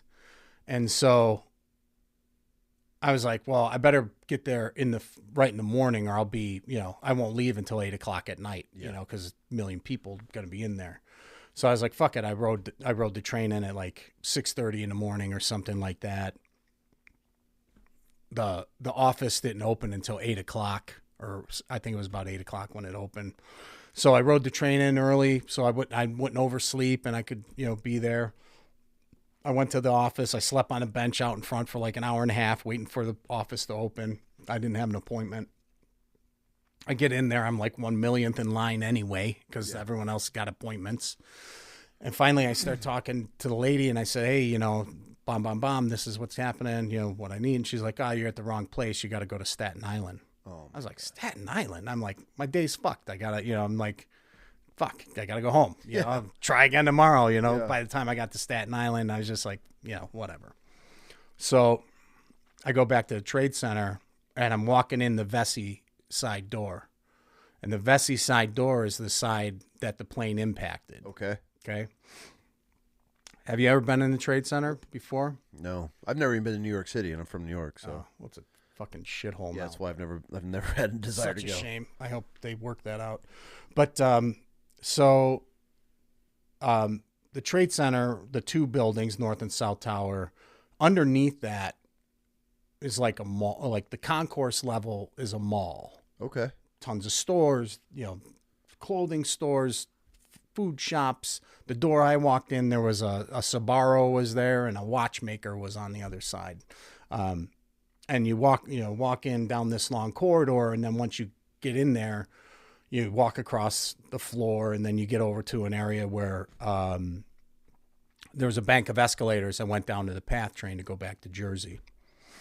So I'm walking, get to the door, walk in the door, walk down the corridor, bing, bong, boom, make my way across the floor. I get to the top of the bank of the escalators, and all of a sudden fucking people are running every which way, screaming, right? And I'm like, I can't, they're not running in a direction. They're just running everywhere, right? They're not, I can't see, I'm trying to see, are they running from something? A guy got a knife, a gun? So, is there a thing, right? But it's just people scattering every which way. Where's the threat? And finally some, and this is seconds, I'm talking seconds, right? Some older woman, I'm 53 now. She might've been 50 or 50, 60 years old. Who knows? But she, older lady comes running by screaming, they bombed the building. They bombed the building. And I remember, my buddy was living in New York in like 93, 94 when they bombed the first time with the Ryder truck in the basement. And I immediately like, fuck, I got to get out of here. So I start running back to the corridor that I just had walked in. And it's filling up. Hundreds of people are already like, the doors I just walked in, you can't get to them because there's 100, 200 people blocking the corridor, right? And they're all screaming, go back, you can't get out this way, go back, And I immediately, bam, I was like, the mindset I had was, there's not a fucking force on this planet that will keep me from going through these doors. If I got a cannonball through them, I'm going out those fucking doors. So I push my way through the crowd, and I push my way up to the fucking doors, and I look, and there's fucking debris on fire outside the door. And it's debris from the building, debris from the plane. I don't know what this is yet. I just see that there's fire outside the door. And all these people are standing there, and I'm thinking, why the fuck are we standing here? These doors are unlocked, right? And I'm looking around, and I work in construction. I've worked in a cemetery. I've done a lot of different stuff in my life. So I'm just assessing what I'm looking at. In seconds. And in seconds. In the building, there was a cantilever to the building. So I open the door, and I start shoving people out. I said, you got to get out. Stay tight to the building. You got to get out. Get out. And I'm pushing them out the door, and I'm shoving them down the side of the building, right? And I push maybe 10, 12, whatever, some amount of people, and I'm shoving them out the door, and then finally I like fucking bolt out the door, and I run across the street. So you got the flow going out the door. I got the flow. They're no one's moving, bro. Okay. They're just standing there waiting to die is what's happening. And so I get out the door. I get across Vesey. I'm standing at Vesey in church, and I make a phone call. I call my girlfriend. I'm like, they just bombed the fucking building. She's like, you got to get out of there. It's all over the news, blah, blah, blah. Now I'm hearing that a plane hit it. Have you looked up yet? I looked up, but remember, first thing I heard was a bomb. Yeah. And I'm thinking, how the fuck they get a bomb on the 80th floor? Like, your brain ain't working right. For sure. You're just like, I'm like trying to assess like some CSI bullshit. Like, and I'm just like, what the fuck? So I call her. It's like, you got to get out of there. And then I call. No one can get calls out. I still have the phone, It's like some old Nokia phone. Yeah. I still have the phone that I called on. I made 3 calls before I couldn't make any more calls. I called her. I called a friend of mine that was in a band. He was up at Roadrunner Records. I call him like, bro, I was in the fucking Trade Center. And he's like, bro, come meet me up at Roadrunner. And we're going to, they shut down the city. I mean, chaos it's crazy, right? Yep. So, and then I let some lady make a call because she couldn't get a phone call out. So I'm standing there at Vesey and Church. Police are ushering us across Church Street. Buildings are emptying. People, I mean, there's, 50,000 people like coming out of this building. Thousands and thousands of people, and I'm standing at Church Street and I'm looking up and I'm looking at the building and all of a sudden like fucking, people are jumping, one after another. They're coming out of the building. Did you know there were people jumping like immediately? Oh, yeah. You knew immediately. Yeah. It was unmistakable. Are they landing in front of you, or are they hitting the awning? Well, they're hitting probably that.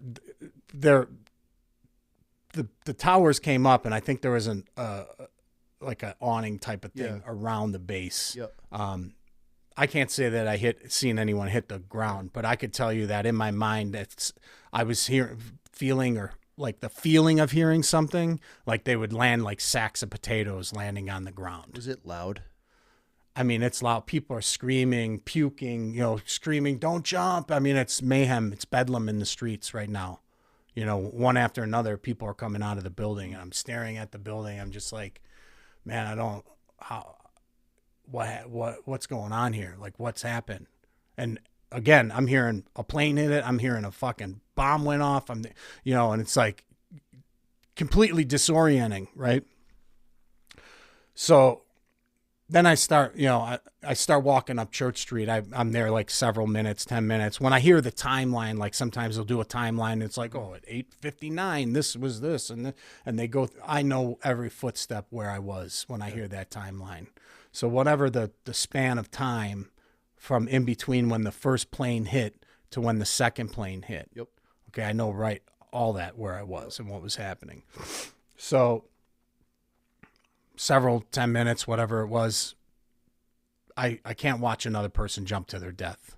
How many people do you think? 7, 10, I don't know. I mean, it was enough. It was like one after another they're coming out. Because I know they're coming out because they're on fire. They're on fire, or there's fire pushing them out they're like getting near this door. And I worked on skyscrapers. I worked on the Goldman Sachs building, which was the tallest building in the tri-state area after the trade centers fell. So I've been up, in these buildings when the wind is crazy up there. Sure. When you got a fucking giant hole in the side of a building 80 floors up, the wind is wild. I can tell you it's wild. For sure. So you're thinking about all this stuff and whatever. So I start walking down Church Street. I got about 5 blocks away from Vesey and Church. And I can't remember, it's either Murray or Warren, the street I was at. And I remember turning and I'm looking at the building and I'm seeing the paper billowing out and flames billowing out and the smoke coming out and, paper floating to the ground. Like, you're just watching all this stuff. And I'm like, man, what the fuck is going on?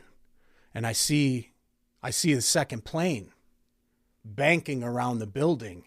And I remember thinking, I'm like, man, this plane is so low. I'm like, are they trying to get a look at what happened? Like you're not thinking it's a fucking jetliner. Yeah. Like they're not just going to go and like, hey, let's go see what happened to that building. And they're going to fly down into the city, right? Yeah. Into the fucking skyline of the city. But I see this plane banking around the building. And I remember I'm just like, I turned and I took 2 steps and I hear an explosion that makes every hair on my body stand on end. And I immediately start running because debris is being shot down the street like it was shot out of a cannon.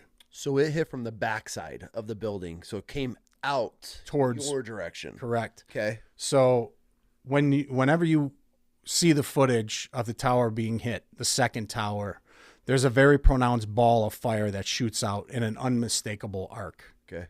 And that's one of the engines from the second plane. And I know that because 5 blocks away, as I'm fucking running, trying to get around the corner of a building because shit's flying down the fucking street, bricks and all kinds of shit being flying down the street. And I don't know what this explosion was because I turned, I took 2 steps and then you hear an explosion. You're not like, hey, what just happened? You're just running, And I run around the corner of a building and that engine flew 5 blocks away and smashed down in the fucking sidewalk across the street from me as I got around the corner of a building. It flew over my head and it hit, I don't know if it hit this woman. She was an older black woman. I remember being in a royal blue dress, laying face down. I don't know if this thing landed next to her, and she had a heart attack. I don't know if it hit her. I mean, she was a couple feet from the fucking thing, but within seconds, I'm trying to dial 911, right? I got 911 into my phone at a full sprint across the fucking New York City block. I'm running towards this woman to see like what the fuck happened. And before I can get the third number in my phone, FBI is on the scene. They grab this woman, they fire her into a minivan, and they sequester the scene. I'm telling you seconds. Seconds after the explosion that happened 44 floors up in the air 5 blocks away. So... How in the hell? I don't know.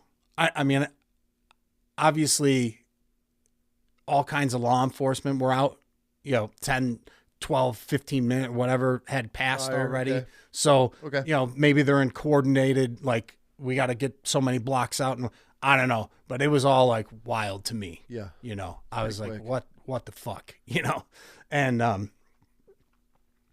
was just, I'm looking at the engine. The engine's 5 feet high, 4 or 5 feet high, 3.5, maybe 4.5 feet in diameter, thousands of pounds. And this thing was shot fucking 5 blocks. 5 blocks, I mean, what do they weigh? Several thousand pounds, So, and I wound up walking, I walked up 6th Avenue up to 14th.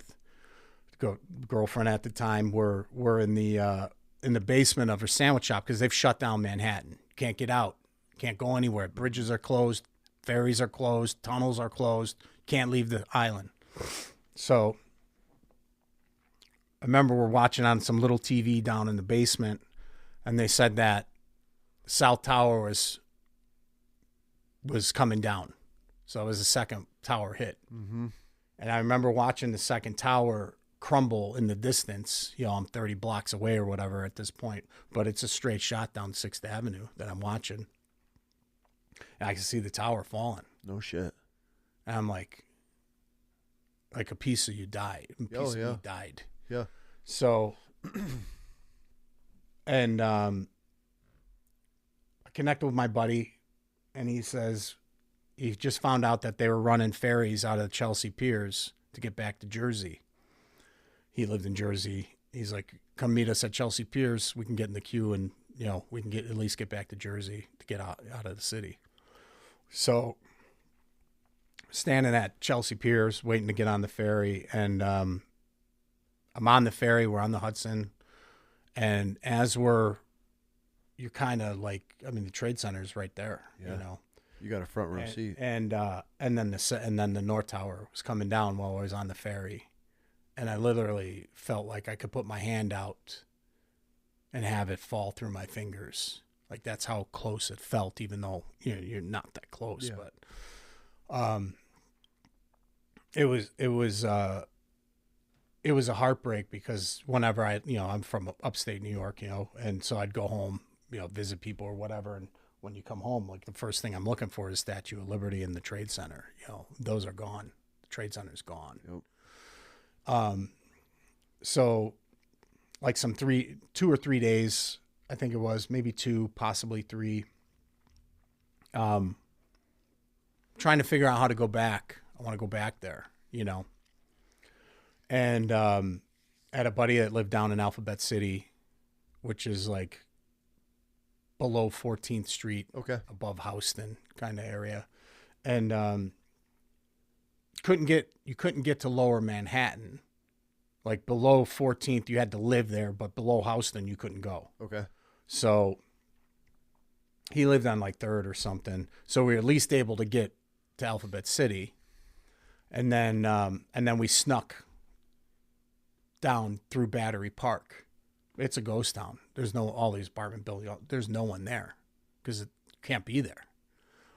And you're walking through piles of ash. I mean, I'm realistic that I'm walking through dead bodies here. These are people that are incinerated here. And you could see like papers that came off of somebody's desk and this and that. I mean, seeing all kinds of shit. You know, it's all blown out all over the fucking place. And we got just about up to Battery Tunnel, which is a couple blocks away from Ground Zero. And there's a National Guard perimeter up. And I'm watching all these guardsmen walking out with black bags, you know, body parts, obviously. And I went up to the soldier at the barricade, like the checkpoint. Yeah, and I said, hey man, I was in this building. I want to help. I want to volunteer. I was like, I'm well suited for this. I can cut with a torch. I worked in a cemetery. I do construction. You know, I go through them like I'm rattling off all this stuff. I'm like, I'm the right guy to be in here. You know, I've done hazmat work, asbestos abatement. I understand respiration, all this stuff. You know, I'm just like anything to get me in there. And the guy looked at me, man. He had such a sad, sorrowful look in his face, and he said, "Man, go home. Go home. Go be with your family." He's like, "We got so many volunteers. We can't even organize them." He's like, just go home. There's nothing you can do. That's got to be a weird feeling. Survivor's guilt, you know, kind of thing. You know, like I just wanted to help. Yeah. You know, kind of thing. It was weird in the sense of like, I felt like I was really suited for that, right?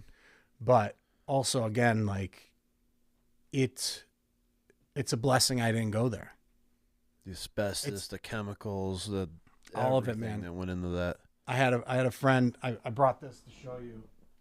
My buddy's coin. He worked on the pile doing search and rescue. I think he said he got there September 12th, and he said him and his guys, again, platoon, battalion, unit, whatever it is. Yeah. I think they're called the WMDs, the weapons of mass destruction kind of thing. Shout out to Sweaty.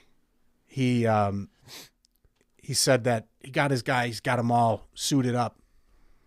Now, he got them suited up in the SCBA, you know, because a paper mask can't do the same thing as a half-face respirator, and a half-face respirator can't do the same thing as supplied air, you know? And it depends on a lot of criteria. And one is like exposure, like particulate exposure, and what that is, the concentration of it in the area you're working in. Yep. So he knows that this is the amount of chemicals, the amount of this, the amount of asbestos, and all the stuff. So he has his guys all suited up in SCBA and supplied air and stuff. And they go out to the pile and they run up to the commander and like, "We're ready to do our, put us in, coach." And he looks at me, he says, "What the fuck are you doing?" He said, "Go get that shit off. Go get a half-face respirator on. You're going to freak everyone out here. You can't be out here in this." Even though knowing that's the gear they should have been in. So my buddy said they worked all night on the pile. Next morning, whatever, 6 in the morning, whatever it was, they're all covered in dust and everything, all dusted out. And he went and sat down with one of his commanders or whatever, and the guy's chain smoking, 5 packs of cigarettes at once or whatever. And Sweaty blows his nose, and nothing but blood comes out. And he said, he looks over at his guy, and he said, "Give me one of those cigarettes. It's going to be a long, long night." He's told me that most of the guys from his unit has since then had some sort of bladder cancer or stomach cancer because they were exposed to something that even if they were in supplied air, the risk of being exposed is still very high, right? If you don't get a good seal, any number of things could happen. So, but the fact that these guys were sent in there specifically underprepared, on purpose, purpose, right? For optics, right? All for show, right? So, God, that's the military though. That's the whole those are the things that drive me nuts. Like, you knowingly know that this what is going on, what's in the air, the chemical, everything that goes into it, but you don't want to freak people out. But you're willing to put your whole platoon at risk for God knows what. Same with the firefighters and every first responders, everybody involved. It was all just like some dog and pony to like don't want to scare people. Like you're. Well, look at the not to cut you off. Yeah. Christine Whitman, I think she was the governor of Jersey at the time, or head of the EPA, some shit. She told people, you know, don't worry about this cloud that's floating over the city. Yeah. I mean, it's got silica and it's got all kinds of shit, chemicals, all this stuff. Don't worry about it. You know, you don't need a mask. Get a mask. Don't get a mask. It doesn't matter. It's like you knowingly are telling people, don't worry about protecting yourself. Because they don't want to alarm anyone. That, you know, so often, and I've seen it more and at 53, man, and again, the life I've lived and things that it's like, don't treat me like a fucking child. Don't tell me that I can't buy cigarettes, but I can go and murder in another country for you so that you can fill your coffers up. You know, don't treat me like a child. Yeah. Don't tell me that I don't, you know, the same when the anthrax thing happened, you know, they're telling you to go out and buy plastic and duct tape, but they're not telling you how to build a hermetically sealed fucking decontamination unit. Just bring your mail inside, make sure your windows are taped up. You know, it's like, you're not helping people. You're not, you don't give a fuck about helping people. That's not what you're doing. But then they'll say, well, we're trying to avoid mass panic and blah, blah, blah. Look, we need a culling of the herd. Yeah. You know, as sad as it is. And, you know, they say God's plan is better than ours, you know, so you got to have hope in that, I guess. Time will tell. But when you have, I had 200 people standing in front of me that wouldn't help themselves, that they would have perished more than likely. They might not have left those doors for all I fucking know. Maybe they would have. I don't know. But they weren't, and they didn't when I was there. No one walked out those doors. You had 200 people in a fucking hallway, and not one of them walked up to a door to see that it's unlocked, to open it, to see is there some way to get out of here. Not one bit of initiative. So, you know, you could flash forward now through the COVID stuff. You know, they're telling you people are dropping dead in the streets, but you're not seeing that. Yep. You turned on your neighbors, turned on your friends, you turned on your families. You know, that day changed me in ways I could never imagine. Just like I was telling, you know, when you go from pre-18 years old confronting your uncle to now you're in this new normal. Another moment where divine intervention put me in a place, you know, that I'm never in the city in the morning. This is it wasn't like some random you know, like, woo, you're always in the city. Of course the chances are greater. It's like, I'm never in the city in the morning because I work in Jersey in the morning. And then at night I'm in, you know, so. Did the moment, I know you didn't think of it then. Did you ever reflect and look back on watching those 200 people just not even make a decision to get out of there and you doing that? Did that ever like wake you up to how humans can be so easily just frozen in fear or not even to think like, hey, let's push this door open to see if it's even unlocked? Did you ever like reflect on that moment where you making that initial movement and getting the flow going got those people out of there? It's such an interesting question because I've seen lots of therapists in my life, as you can imagine, and thankfully I have. And I went to a guy, he was an ex-Marine. He's a therapist. And I'm like, man, I've had a crazy life, man. I need somebody to help me like fucking rein it in, you know? Sure. And so he's talking to me and he asked me that question. And I said, he said, what do you think about in that moment? And I said, I feel like when I think about those 200 people standing there, I'm awash in a crushing sadness that so many people stood frozen, unable to help themselves. And all they had to do was walk out a door. All they had to do was make sure to look up and walk out a door. And he said to me, he said, you know what I hear?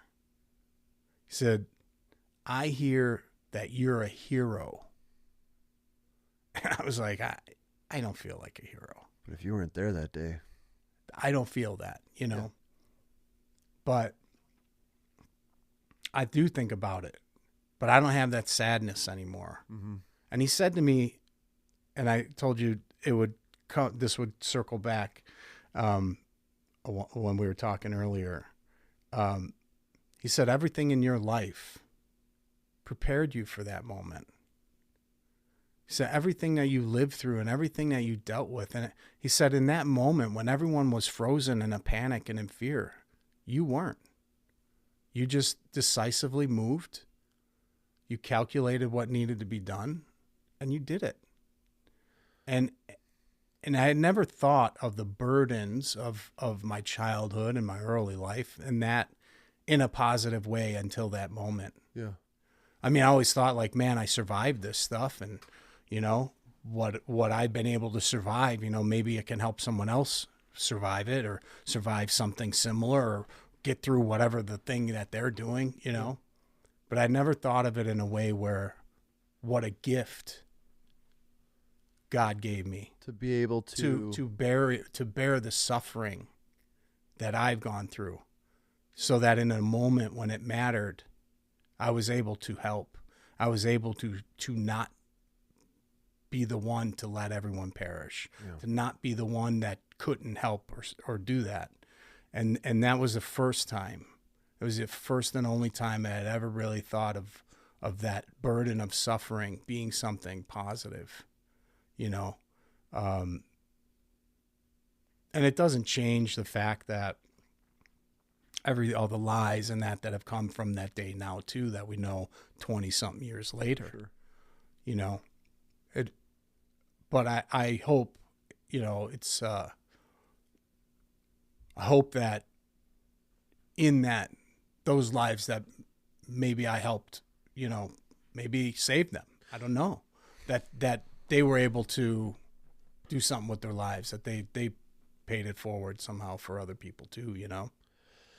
It's probably very interesting to think back of how you've been able to survive or thrive in chaos through your whole life for that moment that potentially led to you being able to save 200 people's lives just by you being like, door, glass, okay, fire, and just being able to process, you know, and that it's like the fog of war, you know, everybody sees things differently and everything's, you could ask those 200 people this, and they would all, you'd have 200 different stories. Absolutely. But the fact that of all those people just standing at a doorway, frozen, like deer in a headlight, and you're behind them like, no, like, got to get out of here. What's my next move? Okay, get to the door. Where are we at? And then to be able to process that's not just something I feel most people aren't born with. That's something that's created, for the other people, shows you that most people go through their whole entire life and never have to be put in a stressful situation That's or right. an environment, or to be able to think under stress. And then you just go through our cubicles and we do our 9 to 5 and we're stressed out because the memo didn't come in time or whatever it may be. GPS report. Yeah, right. With my stapler. It's so exactly. Right. And then when you get put in these situations and people freeze, and that's a huge lesson for me that I've learned. Like my kids have seen it several times. We've been in situations as a family and I'm like, bing, bing, bing, gone, move, do not stop, get at it. Like there's our door, go, you know, those things, not anything crazy. We've had actually a couple of near-death experiences as a family because we're on the road a lot, and we've been in some situations where it was like I never even hesitated, and it got us out of there, and my whole family's like, holy shit. But that's what I always teach my kids, and my wife and I are very big on raising our kids under pressure for certain situations. This is why I think it's great for kids to be in sports, combat sports, things like that, because it doesn't seem like a lot when you're younger, when you're stepping into a mat and into a ring as a child and you're competing and you're fighting, and then it becomes normal. When you would take a normal kid off the street and put him, or talking in front of a crowd of people, it's the fact that you are able to process, which most people just boom, shut down, shut it off. I'm just going to go with the herd. Right. What's everybody else doing? You could ask my whole family. What's everybody else doing? Dad's going to be going, right. I'm slipping out the back door, exactly because right. wherever everybody else is, like, okay, if they haven't figured it out, that's not my solution. Right. So that's why I asked that question, because that's how my mind worked. If I would have scanned everything and be like, that's my only option. When you were saying there was nothing that was going to stop you, right. That's how my family has it ingrained. If there's ever a situation, there's not going to be anybody or anything that stops me from getting my family out of a situation or off the X, which, military terms, anything bad. There's nothing. When you were saying that, I was like, fuck, finally. Like, you don't run into many people who are like, I am doing whatever it takes to get out of this building. And and you're exactly right. So many people, and look, it's so funny, man. When I lived in California, don't hold it against me, but I had to do my stunt. I met my buddy who's taught me everything about carpentry I know. He's wildly talented, amazing guy, very devout Christian. Just he's like an older brother to me, and he'd tell me, we'd be chopping it up, just John or whatever, and I'd tell him some stories from my childhood, and he'd be like, "No way is that real?" Yeah. I tell him some stuff, and he's like, "What the fuck?" And I was like, "I got 1,000 of these stories for you, bro." Yeah. And he's like, I've never known anyone to even deal with a fraction of what, let alone like the amount, or whatever. And I think that's how a lot of people are. It's that it's what's so strange now with like the social media stuff is that some version of some reality is being shown to you, right? But if you've never been anywhere, you've never been around different people or whatever, and you just think everyone's the same. No, twins aren't the same. No one is the fucking same. Nothing is the same. And then when you start getting into cultures and these things diverge in very wild and different ways that so many people it's just people. It's like these people want you dead. They want you fucking dead. Mm-hmm. They don't care. They don't share your morality. They don't share your ethics. And in any reality, you are dead. Given they get the option, and that's just how it is. Back on them for 1 second, right? That's what I've traveled the world and been very fortunate to be able to go to some pretty shithole places and some really pretty cool places. But one thing that I see on social, and you bringing this up, is guests will tell stories, and then you get the cap, never happened, bullshit, does it? And I'm over here hearing, guest stories, and I'm like, oh, fuck, dude, that's happened to me. I have a buddy that's happened to. So I can relate because I don't want to say I'm this world traveler or whatever, but I have a book of adventures, stories, shit that has happened, things that I've gotten away with. Yeah, I should one day. Yeah. And so I just got to make sure the statute of limitations are all expired. And so change the names. Yeah, right. So I've been able to see and deal and handle some wild shit. But then when these guests will say, like a buddy of mine was a correctional officer, came out and was telling stories, then people are messaging me like, bro, I was there for that. Oh my God, dude, that was so right. And then there are all the comments, no fucking way. This would never happen. Bullshit. This would never. And I'm just like, man, what life have you lived to never think anything like this would ever happen? Well, let me add on to that and put it in context of the 9/11 thing. So I have a buddy of mine that I've been friends with we were friends since we were teenagers, 15-ish years old, 16, whatever. And so he's known me my whole life. Several years ago, we're talking, and he goes, man, I got to tell you, I don't think planes hit those buildings, man. I said, what are you talking about? He goes, I don't think planes hit those buildings. I've been watching these YouTube videos. I said, what? I said, YouTube videos? I said, what the fuck are you talking about? He goes, yeah, you know, it's like, there was like a hologram or this or that. I was like, bro, I said, you've known me for over 30 years. I said, so either you think I'm a fucking liar or you think I don't know what I seen with my own eyes. Okay? I seen a plane, and then I was almost hit by an engine of a plane. So you got to... But did you see a plane hit the building? No. No, I didn't. I'm not a hologram guy. I see what you're saying, but I'm just asking the question. But the thing is that was a very stark wake-up call, because this was several years ago. For sure. That here's somebody that knows me not to be a liar, knows me not to be like some fucking making bullshit up guy.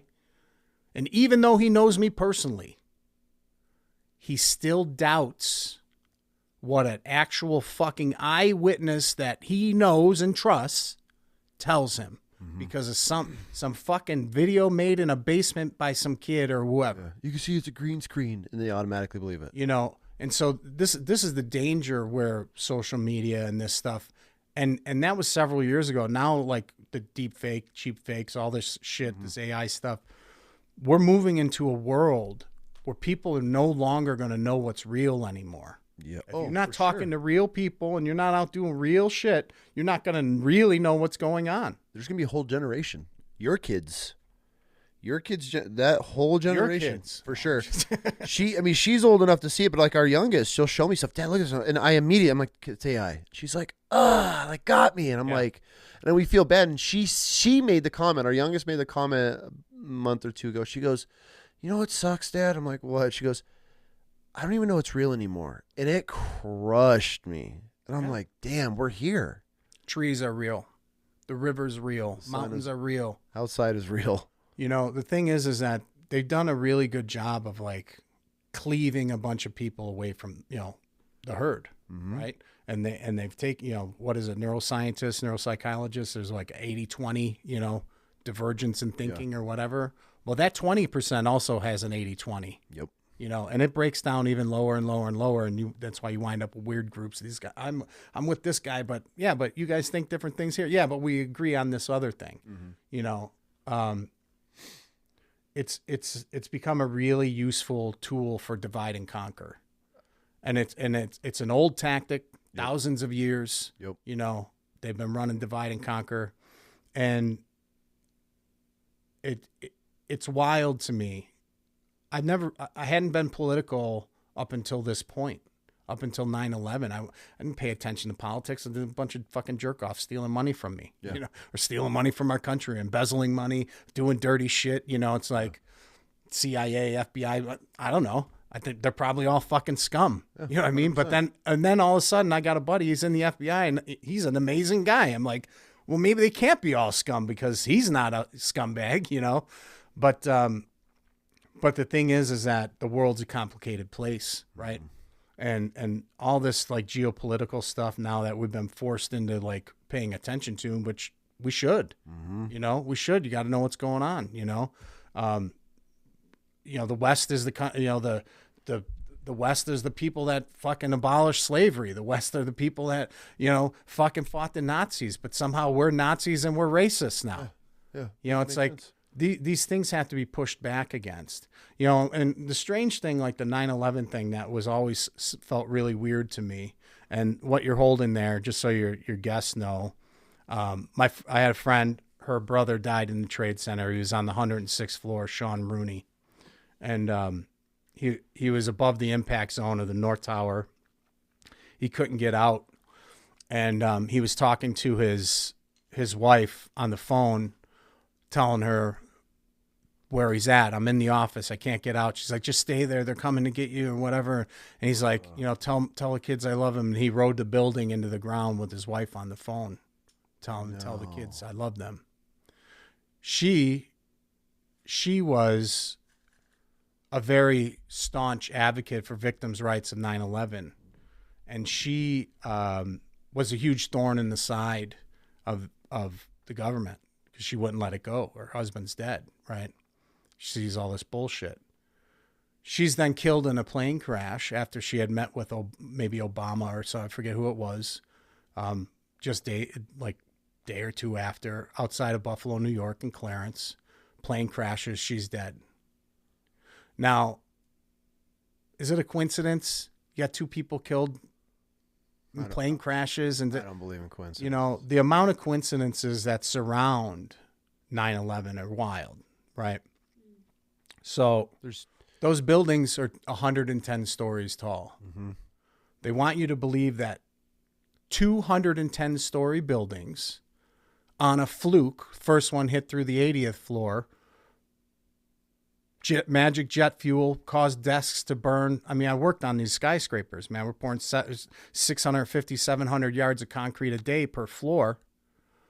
Reinforced concrete, welded steel girders, all this stuff, you know, fire protection, all this stuff. And they want you to believe that this building pancaked into its own footprint on a fluke. And then the second building, the whole corner of the building, another 110-story building, whole corner of the building taken out. The kinetic force, I mean, alone, also with the idea that this several thousand-pound engine flew 6-7 blocks away, that building also pancaked into its own footprint, same way, right?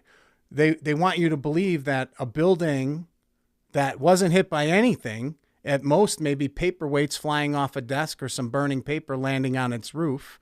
They want you to believe that Building 7 collapsed into its own footprint. Hours later? Just days later, just on its own. Again. Was it days later? I think it was days.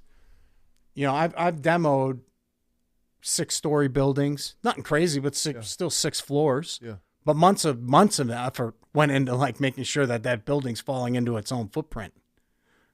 You got 210-story buildings falling into their own footprint. You got another building collapsing into its own footprint. Looks like controlled demolition, but they want you to believe that Manhattan's built like a house of cards, and this building's foundation shook that building, and this, you know, it's like, it's hard for me to believe because I've worked on these buildings. I didn't work on the Trade Center, but I've worked on skyscrapers. Like I said, I worked on the Goldman Sachs building. And what you're talking about, for everything that you see above the ground in New York, of like these fucking structures going into the air, yeah, you almost equal that going in down into the bedrock of the island. For sure. With fucking reinforced concrete and all this. So it's like, there's a lot of fantastical things that surround that day. Our president stood on the news and said, we're going to go to the places that harbor terrorists and promote terrorism. It's like, all right, well, 14 or 15 of these guys are Saudi Arabians, but we're going to go to Afghanistan and Iraq. It's like, where did that sleight of hand, like magic shit happen? Yeah, because then they shifted it to Muslims. Right. So what crazy you're holding to me, though. Oh, go ahead. I was going to say, what you're holding there is a piece of the Trade Center. So my buddy Sweaty, who gave me the coin, he's working on the pile doing search and rescue, and he told me this story. He gave that to me.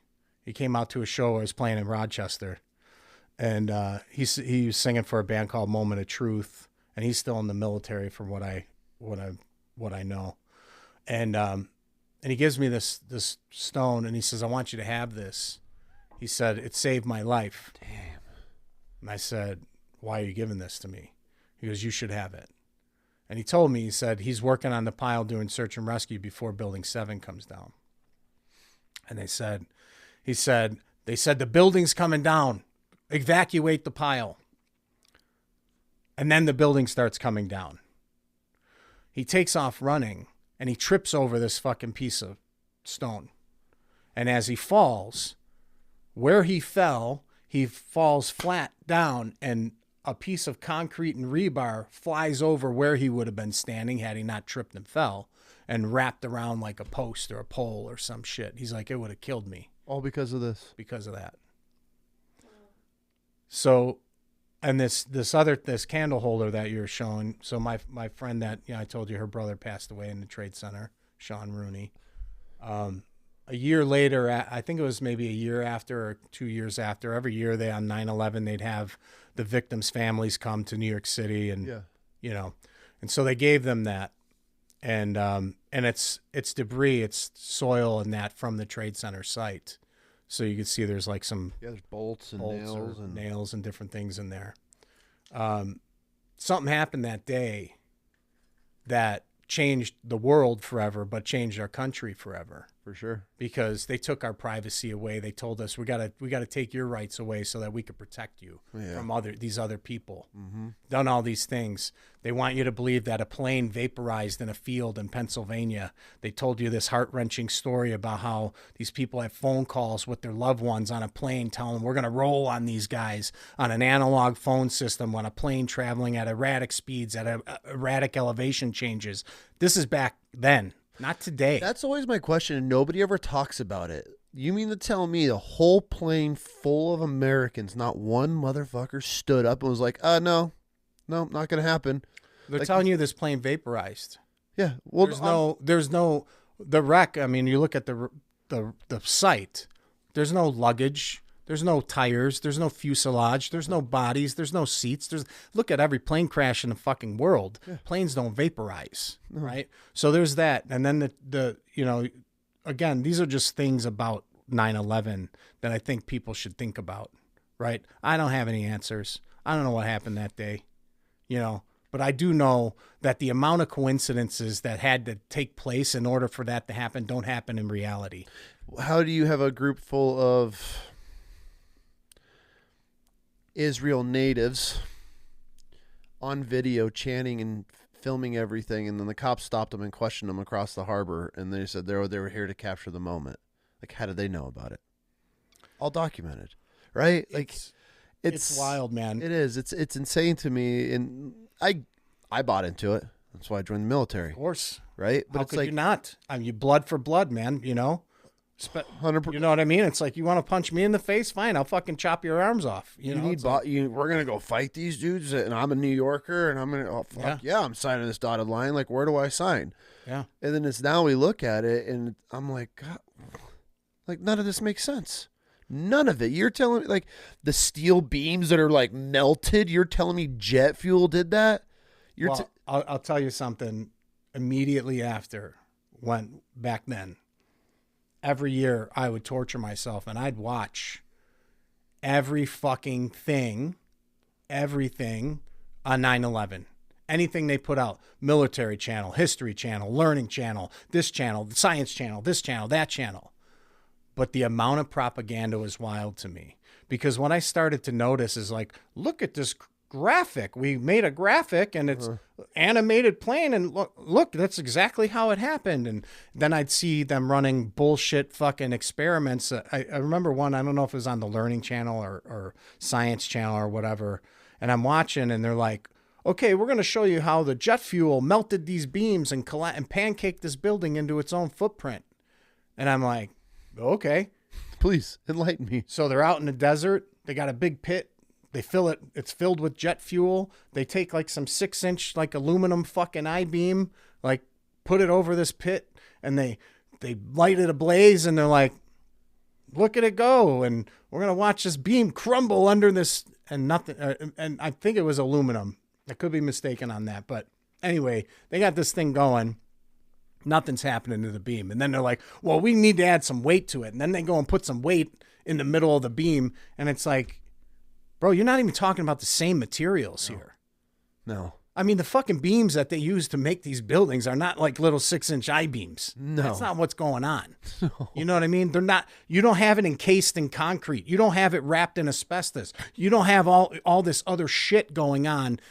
You just got some fucking bullshit beam over a pit of who the fuck knows what it is, trying to make some false equivalence of what you're trying to explain what happened. Well, that's what people don't understand. If you stripped everything out to the bones, that's the majority of the floors, everything. The only thing that's really flammable, I would say, would be tiles, the drop ceilings and fucking desks, wiring harness, wiring and the harnesses and the desks and the carpet on the floor, even underneath that solid concrete, and your reams of paper, whatever you brought in that you belong to, that's all that was burnt. The building was not flammable. Like, you're talking pure concrete and steel. Well, what gets wild, and obviously I'm sure I'm not the only one who went down the rabbit hole of, like, this conspiracy and that conspiracy and all this stuff. But, there is no denying the fact that the Empire State Building was hit in the 40s or 50s by an airplane. Yeah.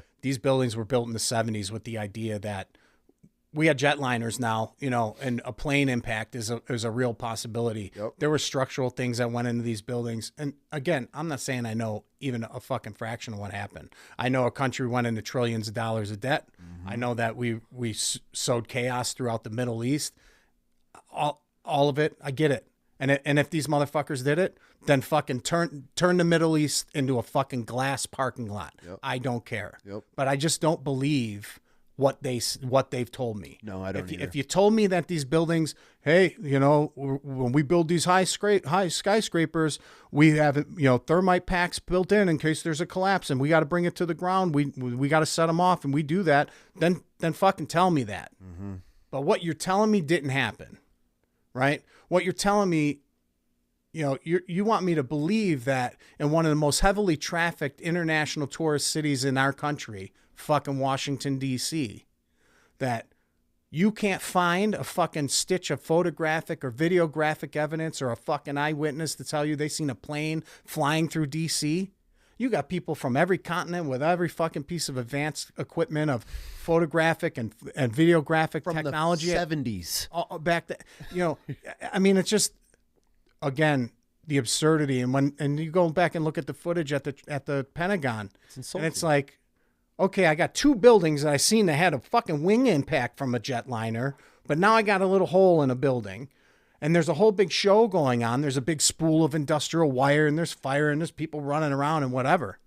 But, man, I mean, it just seems like there's a lot of unanswered questions and a lot of shenanigans and bullshit that they've wanted us to believe. And they tugged at our heartstrings and they at our patriotism and whatever. You know, and the thing is that, you know, is it Benjamin Franklin that said, you know, now after the signing of the Declaration of Independence, he said, now that you have liberty, let's see how long you can hold on to it. Our country's 250 years old, man. Yeah, it's time. You know, and the thing is that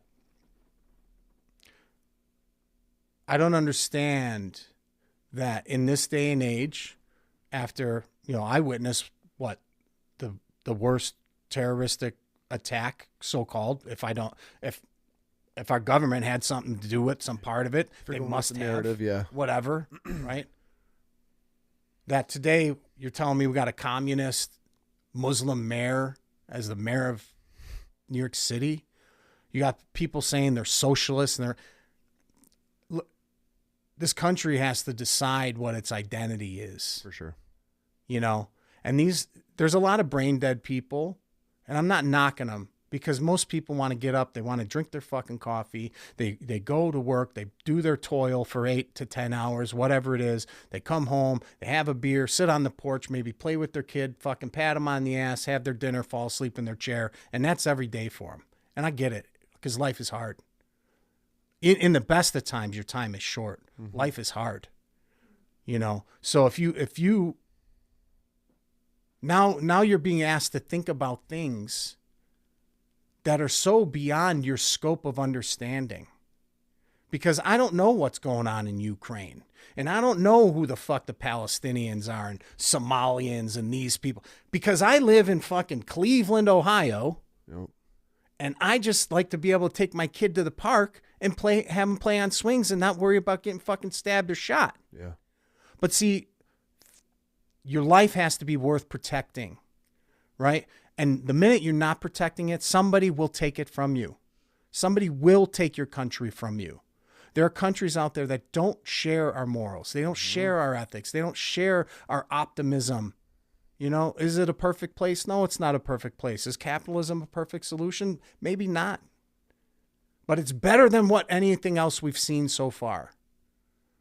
You know, so when I hear like somebody, I'm a socialist, then go live in a socialist country.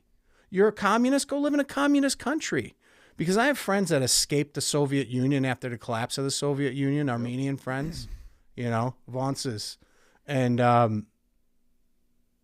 you know, they tell me, you know, when that happened and there was no food, here's your ticket, go get your fucking pound of meat for the week or whatever.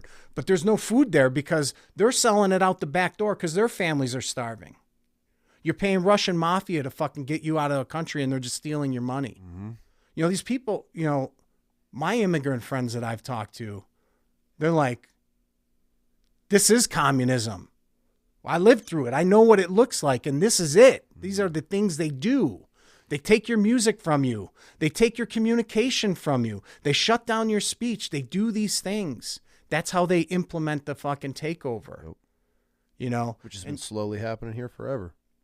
And so, you know, these people, man, that are bottom feeders, they're fucking lazy, whatever it is, you know, I get it. You're in the go along to get along gang because, you know, fucking life is hard. But when somebody is a fucking IQ problem, or they have a fucking perception problem, or they think no one's illegal, well, that's not how the real world works. Because there ain't a country I can go and post up and just fucking, hey, I'm in Russia. I'm here. Yeah. You got to deal with me now. Give me free Medicare. Yeah. I would you know, need free you know how I'm housing. being dealt with? I'm being sent to fucking Siberia or shot in the fucking street. They ain't having it. No. You know, and so all these years after 9/11 and all these guys that, like yourself, you know, and again, thank you for your service, man. Thank you. And all your brothers that took up arms to fucking feel like they're protecting their loved ones and their country and their family. You know, this is the most precious resource, as I said, is somebody willing to do that. Yeah.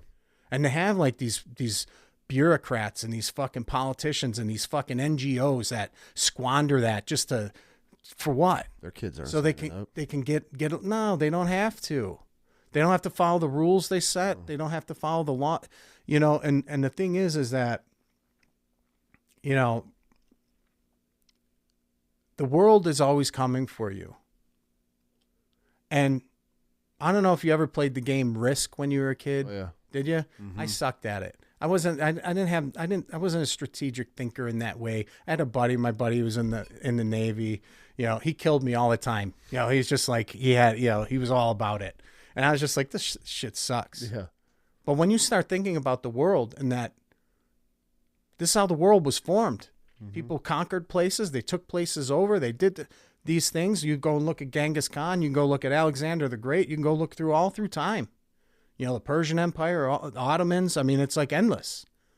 You know, and, you know, so when you fast forward to today and these people want to impose some sort of like moral and ethical thing over you to say like you should have this toxic empathy that, you know, well, you should just go without because, you know, somebody's got to. Nah, man, I don't want to go without. You go without.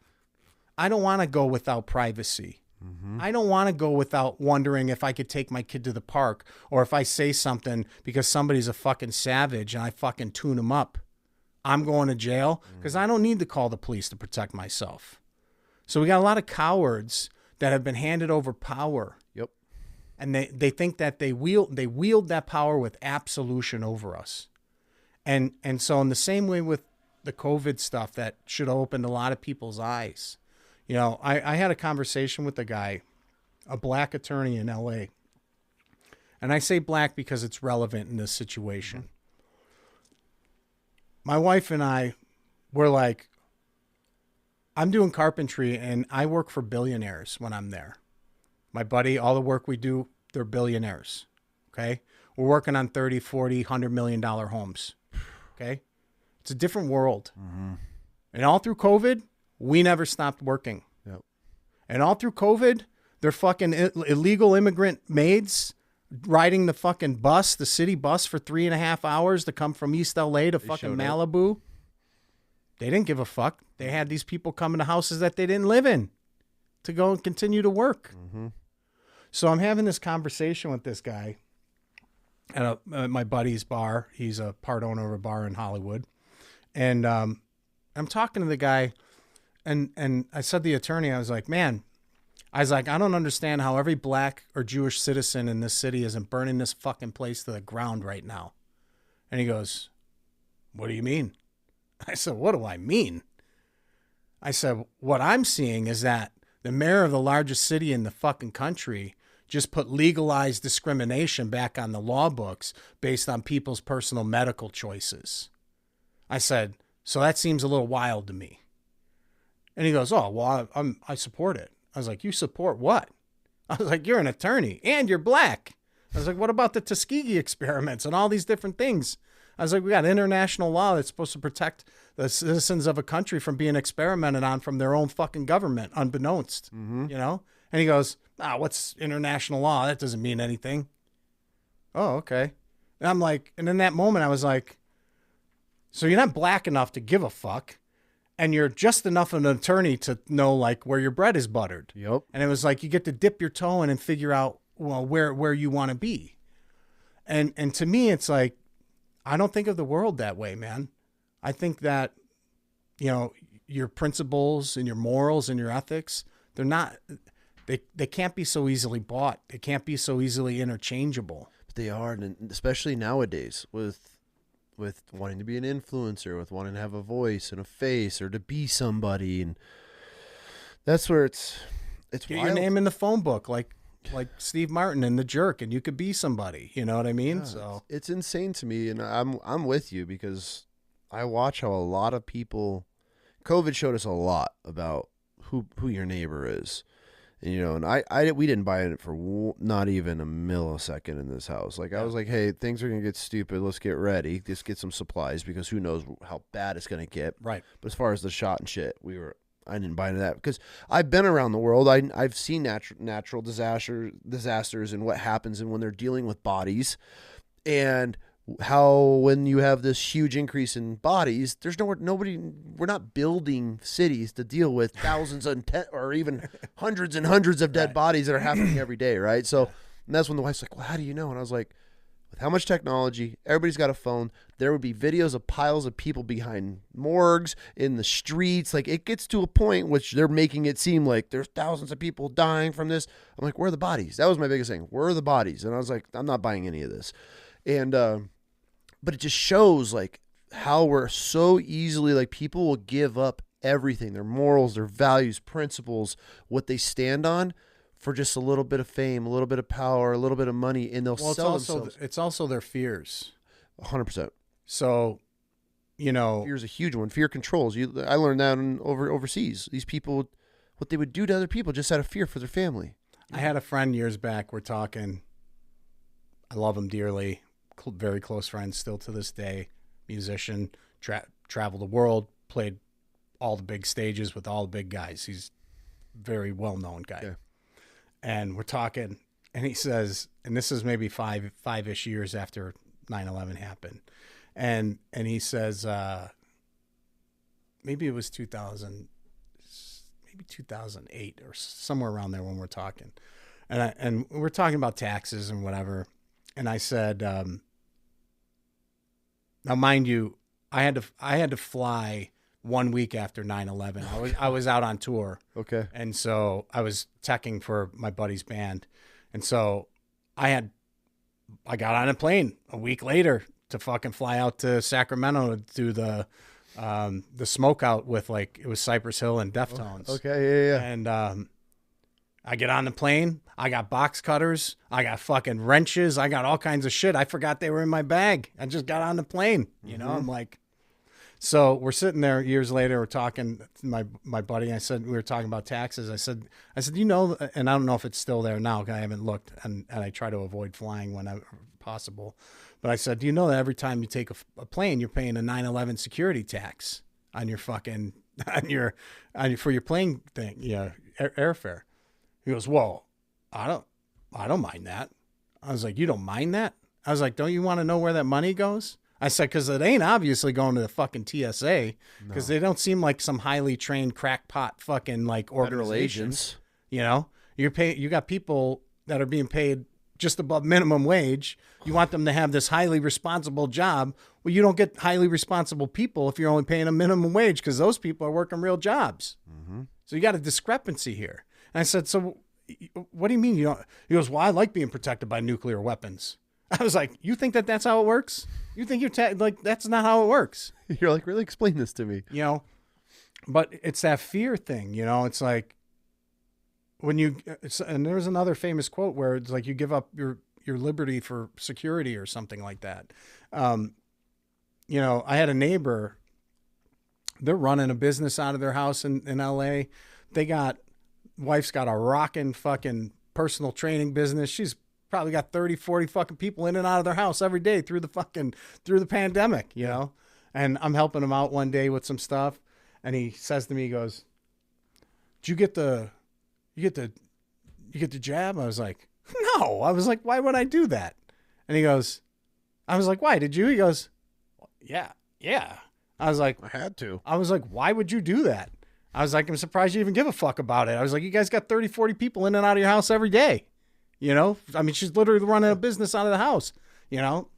He goes, "Oh, well, my secretary just said, you know, I'll set you up an appointment or whatever." And I was like, "You didn't think about that?" And this is a smart guy, right? And I said to him, like, he goes, "Well, can I ask you why not?" I was like, "Why not?" I said, "They rammed this through in some emergency thing." I said, "One of the companies that never brought a fucking product to market through FDA approval is getting approval for a vaccine that isn't a vaccine. It tells you on their own website that it's a gene therapy that they've turned into a vaccine. Tested. So they wanted to do something that they haven't done. And in the verbiage, the way they described it, it was like, it's supposed to create this protein that's similar and should work. It's like similar, should, kind of, it's like you got nothing there with that one." And I said, in the other one, they just had a several $billion fucking lawsuit for fucking wrongful death for putting asbestos in their baby powder when we've known asbestos has been bad from the fucking 1800s. And in this modern day, and they just paid out several $1 billion and they got some vaccine. I was like, I said too much crazy shit, man. You know, I said, and here's the other thing, and I'll cap it so that you can, you know, probably, you know, I'm sure you'll have something to say about it. By not buying into it. Leading up, like when it first started, they started telling you people are dropping dead in the streets, blah, blah, blah. If you go back, and anyone can go back and look at this, they bombarded everyone with the fear porn in the first several months of the Spanish flu. Oh, okay, yep. Do you know anything about the Spanish flu? Little, yeah. What do you know about the Spanish flu? How bad they claimed that it spread and how it was killing millions of people. How many millions? That's the question. So I'm like, let's find out about the Spanish flu, right? I started doing some research. I'm no forensic researcher, but I did enough, I guess. And they claim that the Spanish flu killed somewhere between 25 and 100 million people. Where? Okay. The Spanish flu. Yeah. 25 and 100 million people. Okay. That's pre-air travel. So now fast forward to the COVID time. You're telling me that you think you got a fucking pathogen loose in the world that's on par with the Spanish flu that culled 100 million people possibly. And you're going to tell me that this state's going to do this and this county's going to do that and this country's going to do... You would shut everything down because everyone would be dead. Immediately. No one would be safe. You couldn't have everyone just doing different shit. Shut down every bridge, every No one highway, would be safe. Again, I work for billionaires where they don't give a fuck. They got their fucking decrepit Mexican maid that can barely walk to come and clean a house that they're not in, riding a fucking city bus. Yeah. You know, so it's like... It's... Fear is such a wild thing because it, you know, when you let your fears become other people's fears, that you put them on other people, you're telling me that this thing, you got a vaccine for it. It's 100% effective. You're safe. Why do I got to take it? You're safe. Don't worry about me. I said to my neighbor, I said, look, I said, what got me is when they started telling you go out, you're killing your neighbor, blah, blah, blah. I said, look, I got to work. My neighbors don't pay my bills. Okay. So if my neighbor's got a cunt of a immune system that he's concerned with, then my neighbor should ask me to go get his shit because I'll go and get it for him and help him out. Yeah. But I can't stay home. I got to work. And if I got work, I'm working. Mm-hmm. So I don't have the option to just like, well, okay, I'll just stay home. No, but So these people, they started twisting things in ways where it was like fear mongering, big time. Fear and one thing led to the next. You're in a grocery store and you got a 20-year-old screaming about put your fucking paper mask on. It's like, bro, the mask doesn't do what you want it to do. Go read the box you just took it out of. No matter how bad you want it to do the things you want it to do, it cannot do it. So it's like, but they want you to not know things that you know. For sure. They want you to suspend all reality that you know to be true, whether like you're in the military, so you had respiratory training and all these different things, like, your gas mask has got to fit and these things. So it's like, when you're being asked to not know things that you know and just like ignore that, and you're just like fucking going for it. What's wild to me is like when you see intelligent people, right? It's one thing you see a rube driving around in his fucking minivan. He's double masked, and at first I'd be mad when I see those people, and then I realize like these people are terrified. I feel bad for them. Yeah, they're honestly terrified. They don't know how to help themselves. They don't know how to protect themselves. And it's unnerving and it's sad. Those people scare me the most. The people that should know better that go along with it, that scares me the most. Because when I'm talking to a capable guy that went through some sort of respiratory protection training and been to war and this and that and whatever, and you're like, where's your mask or whatever. I know people that were like that. It's like, I had military buddies to pull that shit with me. I'm like, what happened to your brain? I thought they were messing with me. I'm like, dude, what the fuck are you talking about? They're like, dude, you seriously, bro. Like this is, I was in a big group chat and a couple of guys ended up getting booted out of it because they got so radical with it. And I would hit them up on the side, be like, bro, go hit a vape, put your mask on and blow it out. Yeah. I'm like, you've never spray painted, dude? I'm like, you've never spray painted with the fucking paper mask on? Or sanded anything? You've never worked with a fuck sanded fiber? You're pulling gold boogers out of your nose for the next 2 days. Your whole crease and mouth is cut. Yeah. I'm like, that's going to stop some biological germ? Some virus that's spreading. I'm like, guys, yeah, dude, that from day one, that was that type of shit. But I could walk in this restaurant. You're telling me I'm safe as long as I walk in this restaurant with the mask on. But the second I sit down in this booth that has plexiglass with a gap this big underneath it. When I'm standing here, the virus is wholly deadly. That to me. When I go and sit down, viruses become inert when you're sitting on your ass. That Who knew to that? Me was like the most very sciencey. I really, and I'm trying to be better, especially in my journey with my faith and shit, to not judge people. But it's so hard for me to look back at people that were people that I know, and they're like, "Oh, I had to." I'm like, "The fuck you did? Like, why wouldn't you get vaxxed?" I'm like, "Why wouldn't I get vaxxed? How about it takes decades of testing to come out with a vaccine? Takes decades, and now they have one in a month." And I'm like, "You're putting that in your children?" Well, the other thing that's wild and I'm not a geneticist. I'm not claiming to be or anything like that. But cells are self-replicating, right?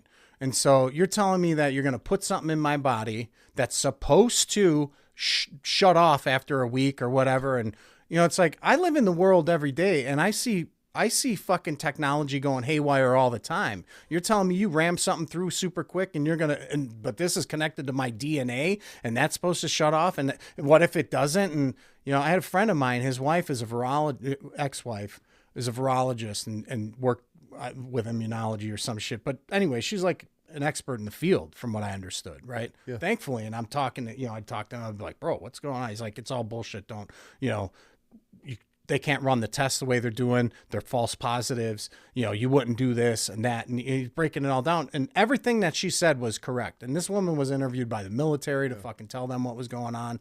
And it's like, when now that we're in a place, in this place and time, right? Because in the place and time when 9/11 was happening, I thought I was at the beginning of World War III. Mm-hmm. When I heard the second plane, and I'm like, what the fuck? And then I hear about this other plane. Then I was like, this is World War III. Yeah. This is where it starts. I was at ground zero of World War III. You're in a moment, in a place and time, right? And historically, you don't know what that is going to be. Mm-hmm. But we've moved through into something very different now. For sure. And when you have people that suspend the reality that they know, that they've worked through, you've bloodied your hands to fucking gain the information and knowledge, and then you're like, oh, well, this guy told me this, so I gotta, it's this like, doctor that works for Pfizer told me this. It's sad, and it's corrupt. The corruption is real, and it's I don't even want to say it's corny or cliche, or it's just we live in a corrupt world. I think it's a lot of it's coming to light because now we're in the era of knowledge and you're able to search anything you want at your fingertips. But knowing something and being able to do something about it are different things, right? 100%. But and you have to be able to internalize what you are what's capable. But at least the ball, I'm with you 100%, because most people aren't going to do anything, just like those 200 people standing at the door waiting to die. But at least the ball's rolling where people are waking up to it. That's the first step, where people are like, oh shit, okay, our government, all of our politicians are pedophiles. Okay, all of our money, why am I paying 30% tax on everything, and it's all going to foreign countries and these stinky motherfuckers that are just raping us on everything and taking all of the benefits? Like, at least the conversation's happening more, and it's becoming more topics on things where I'm like, okay, welcome aboard. Like, get ready. You better strap in, because it's only going to get worse from here. And the thing that, you know, you have in your military background, I don't know what psyops or whatever. I've heard different stories from different guys that, well, my buddy that was in the Navy, he's like, these are things that we used to do to like places. We'd go to places and do these things. For sure. So when COVID was happening, I have a buddy here, amazing guy. He had a friend that worked at the harbor, at the docks in Long Beach during COVID. Mm-hmm. I'm going to fuck these numbers up, but you'll understand. He said pre-COVID, he worked on a crane. So they're unloading the cargo ships, right? Pre-COVID, they'd unload like 4 cargo ships or some shit, he said, in a week. And that was like a good normal week. Mm-hmm. And everyone had their shit, you know, pre-COVID. He said when COVID happened, he said they were unloading more than double the ships that they would normally unload, but no one had anything. He said, we're unloading them. We're loading trucks. Trucks are going somewhere, but no one's, you got no toilet, you got no this, you got no. So it's like, you know, when you tell me that our economy is married to this frenemy country of China or whatever, and it's like during that whole situation, our entire like fucking supply chain is hostage to somebody that is at minimum an adversary, and more than possibly a fucking enemy. Yep. You know, I watched the collapse of the steel industry in upstate New York. I watched the Rust Belt die and rot from the inside because they decided that, you know, back in the day, Fred Jones could work a shitty factory job in Detroit and fucking go and, you know, own a car, maybe 2 cars, take his family on a vacation once a year, and then, you know, and have a little fucking dignity. Yeah. And they decided, fuck Fred Jones and fuck Fred Smith, and we're going to send these jobs to wherever, India, Mexico, China, wherever they went. Mm-hmm. And then you've watched these cities rot from the inside. Yep. And it's sad, man. And if you go to like Gary, Indiana, and Detroit, and these different places, I was on a show in Detroit at Harpo's, and you had to be escorted from the bus to the back door, which is of the club, 20 feet by a cop.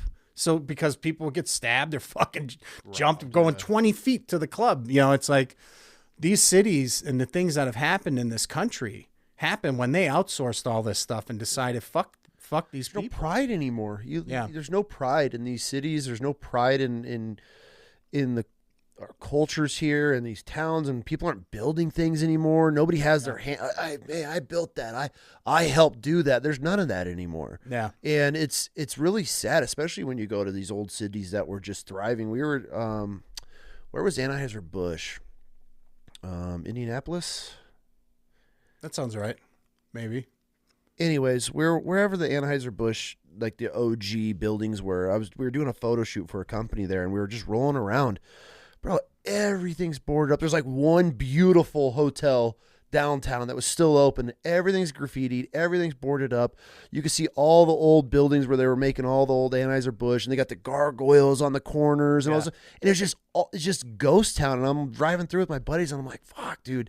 There's an old baseball field right out front of the Anheuser building.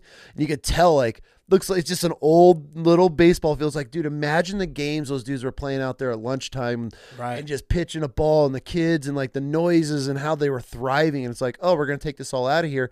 And it's like people ask all the time, like, why are some of these other countries so much better off than us? And I'm like, because they're building all their own stuff. They're developing everything. They have their own cultures, and they have so much pride that goes into their towns and cities because they're all involved with it. Now it's like everybody just gets a handout.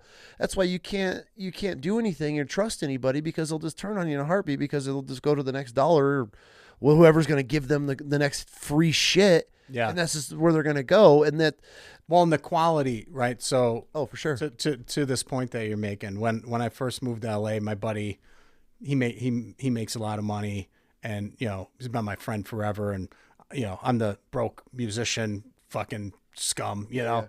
And so I'd live with him and pay rent, and he always give me a good break on rent and whatever. So we wound up moving in this place, and it was like maybe 2008, somewhere around there. And these were going to be 1.2 to 2 million or $3 million like loft house apartments, right, to buy condos. And but then the economic crash happens, and so mid building, right, in this building, they've already bought the granite countertops. They're in. They already got the Viking or Wolf appliances in there. That's in. But then it's like, well, money's drying up. Now they're going to be apartments. And so they bring in a bunch of illegals to come in and do all the crown and base and all this stuff. And it's like, you got 1/4-inch gaps in these miters, and it's just caulked, and it all looks like shit. And it's like, you got these beautiful granite countertops and this, and then you get all this shit woodwork because they can hire 5 illegal guys for the price of 2 good carpenters, you know, and you're just like, you know, it's like that slow walk towards mediocrity. You know, back in the day, it was like, have, you know, American pride and, you know, buy American and all. But to buy American, it's like, I wanted to buy an American flag. It's like, I got to hunt to fucking find a company to buy an American flag that's made in America, right? Yeah. You know, so. And it's 4 times the amount. And it seems wrong, yeah, but I'll pay it. Oh, for sure. You know, so, you know, these things that have happened, and a lot has happened since 9/11. They've incrementally stolen more money from us. They've incrementally divided the country against itself. You know, do I think that somebody that doesn't understand the world should have the same say as me? No, I don't. Not everyone should be able to vote. No, I don't care that that's a controversial thing. Some people are stupid. Some people are willfully ignorant. And some people don't give a shit. Whatever the easiest route is, they will take. And they don't care if they fuck you over. And they don't care if they take from you. You know, and so, you know, the 9/11 thing, another point to that for your listeners to understand and to tell you, some years back, I'm in Nevada at a Stone Sour show, and I'm talking to this guy and his wife, and they're teachers, they're educators. I think he teaches high school, or she teaches high school, and he teaches upper grade school or whatever, but they're, you know, older kids. And we're talking about 9/11, and he says, you know, we've been told not to even teach about it anymore. I said, what? Really? He goes, yeah. He goes, they told us, like, either the students were too young to remember, or they weren't even born yet. And I said, we're still living in the aftermath of that. We went $3 trillion in debt or more. Been a war for 20 years because of war for 20, a generation. You know, when you think about that, so you think about the Tonkin Offensive, right? They told you that the Tonkin Offensive happened in Vietnam, and that was the impetus to bring us to bring support to come into fucking Vietnam, and that's why we're going to go and we're going to do these things. So they attacked this ship or whatever. And then, what is it, 30, 40 years later, some general comes out on the news and says, yeah, it never happened. Well, okay. Well, what you're telling me is that the ripple effect of this lie that led from people that lay dead in those fucking rice paddies, Vietnamese and Americans alike, the people that could never assimilate back to society, the people that came home and fucking brutalized and tortured their family and their kids because they were fucking tragically broken. Their kids had kids and they brutalized. So for generations, this lie had a ripple effect through a fucking generations of Americans' minds. And then you tell me it didn't happen. And what? No big deal? Just not a big deal? You're telling me that this significant thing that happened. You know, I talked to a guy, he was a veteran. He was in Pearl Harbor. He was a friend of my grandmother's. He lied to get into the Army or whatever branch of service he was in. He was in Pearl Harbor when Pearl Harbor was attacked. Oh, no shit. He was 17 years old. He said they took all their weapons. They had nothing. He said these planes came in and cut them down. Their weapons were locked up. This guy was walking me through this. He was in his 80s or something when I talked to him. And he was like how I am with 9/11. I know every footstep where I was when I hear the timeline. You know, it's like these things, man, that have taken place and have a ripple effect through time on generations of people. Sure. If we don't really pay attention to what happened at 9/11 and really like get into it, you know, I'm not a fan of Jon Stewart. You know, I feel like he fell off pretty hard, but I remember back when I don't know if it was when the Warren Commission was happening or something like that, but they were, he's arguing for victims' rights for 9/11. You know, it's like, we got this fucking comedian arguing for victims' rights of this thing that happened. And then you knowingly expose the entire tri-state area to fucking chemical and all these other things. And you fucking lied about all this shit. You lied about the air sampling, because I know guys that worked on the pile doing air sampling. You lied about all this shit. And all these people died, and all these people are sick, and their families are left without, you know, their fathers, or they're this or they're that. And it's just like, it isn't until a couple of years ago that you're hearing they're implicating Saudi Arabia when the petrodollar's in fear of collapsing. And, oh, yeah, well, there's these Saudi guys that brought in these guys down in San Diego. It's like 15 of them were Saudi Arabians. What the fuck are we talking about here? You're talking 20 years later now.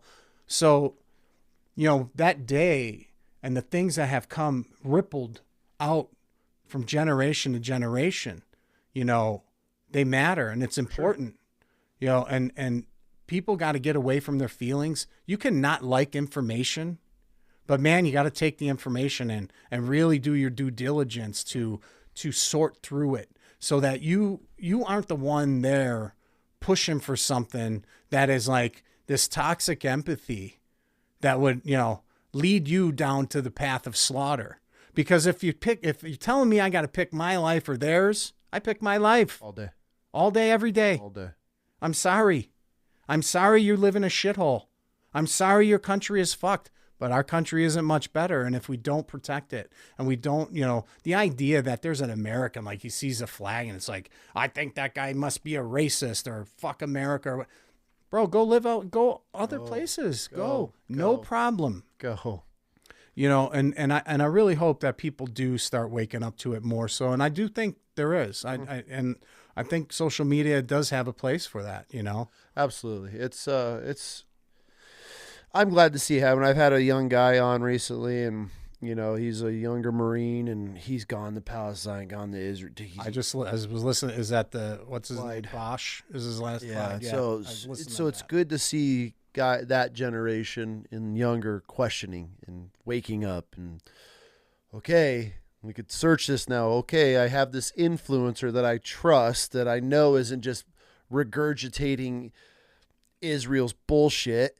It's like, okay, cool. Then so at least we have this movement, and it's not going to be in our lifetime where we see this regime uprise and we overthrow the two-party system, like, which needs to go, because obviously it's not working. So you have more faith than me, man.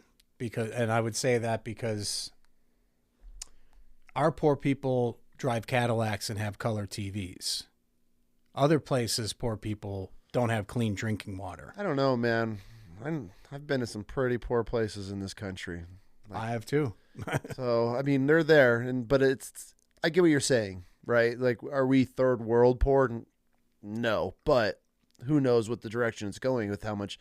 But if you thought about if they just, that's a whole other, that's a whole other, we're 3 hours in. I don't know if I want to get into that political, but I see what you're saying 100%, but I like to at least see that there's hope and that there is some momentum. I don't want to say there's change, right? There ain't shit fucking change, because I'm still getting raped on everything that I make, buy, save, sell, trade, whatever it is. We're paying on it, right?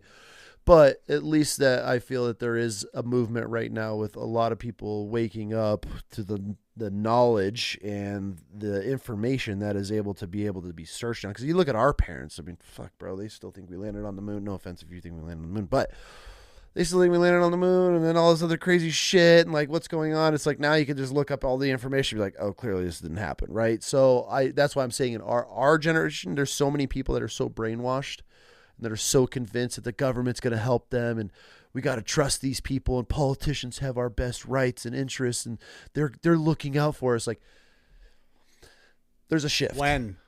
Exactly. Like that's what I ask people. When the fuck has a politician ever looked out for you? Well, you know, one of the things that I think Kennedy, about too, it's like, how many more great examples of horrific behavior do you need to see before you finally say, wait a minute? Mm-hmm. You know, it's really sad. It's really wild that we've come to a place where we're not going to know what's real. Yeah. We've come to a place where it's okay to fucking turn your neighbor in if he had a party because, you know, the sniffles are going around, you know, or any of this other nonsense. And, you know, when you think of like the American spirit and the idea of like, how you know, yeah, was there some death and shit that happened? Yeah, because that's what conquering is. Absolutely. You know, but there's no denying the reality that this country has made the world a better place. Sure. No denying it. Sure. I know Americans all over the place. They're the nicest people. They're the kindest people. They'll give you the shirt off your back. You're fucking down and out and whatever. They're there for you. Whatever. We even want to help other people that don't even have our best interests at heart just because, you know, look, but at some point you have to fucking take ownership of reality. For sure. And say like, look, you can't have my shit. You have to work for it. You have to try. Yep. But that also means that we have to work to hold on to it and to educate other people. And, you know, that's why, you know, thank you for having me on to talk about this stuff, because that day, I think was such a pivotal moment in history that has slipped under the radar for too many people. They don't understand. They don't know what the world was like before that. No. They don't know what privacy is anymore. These things aren't a thing anymore. Yep. Right? What traveling was like before. Right. And so, you know, the idea that teachers are being told not to teach this and not to investigate this and not to drill down into the companies that were involved and the fucking all these players that, you know, they want you to believe all these coincidences happen. It's like you live in the world every day. I mean, we live 10 minutes away from each other. A coincidence is me running into you at fucking Walmart or something. Oh, bam. Hey, wow. What a coincidence you're here. I'm never at Walmart, you know, not 35 people lining up, getting this, coordinating this. No one got the calls. I mean, when Pearl Harbor happened 6 months before that, they were intercepting that some shit was going down. You're telling me in the day and age of fucking communication, the great communication, emails and all this shit, no one knew, like nothing's going on. They had these dudes that can't even read and they fail a Cessna test. You mean to tell me they took over a Boeing jet and flew it into let me tell you, some fucking skinny Arab with a fucking box cutter and all Americans on, no one's like you said. What I'm saying earlier. Slice me, motherfucker, but you're gonna be shoved through a fucking window. Mm-hmm. I'm flushing you out the toilet. That's the stuff that doesn't make sense. So there's just something. Look, I know guys. You've looked into the elevator contract, right? Yeah. There's like the dude that took out the active terrorist insurance policy like a month prior or whatever it was, and like there's so many things. Too much shiesty shit. There's way too much. So it's like when you walked around New York City after 9/11 happened. You look in each other's eyes, man, and you just seen it in each other's face. Sure. And there was a camaraderie there. There was a like, I understand, we're all hurting right now. I worked in this whiskey bar down in Lower East Side on Essex between Rivington and Delancey, and it was a whiskey bar, but we get punk rockers and we get all kinds of people. Yeah. We had a DJ spun all kinds of great stuff, and And there was this big, like, punk skinhead dude that would come in there. Jacked motherfucker. Big dude. And he was a Teamster. Drove a truck.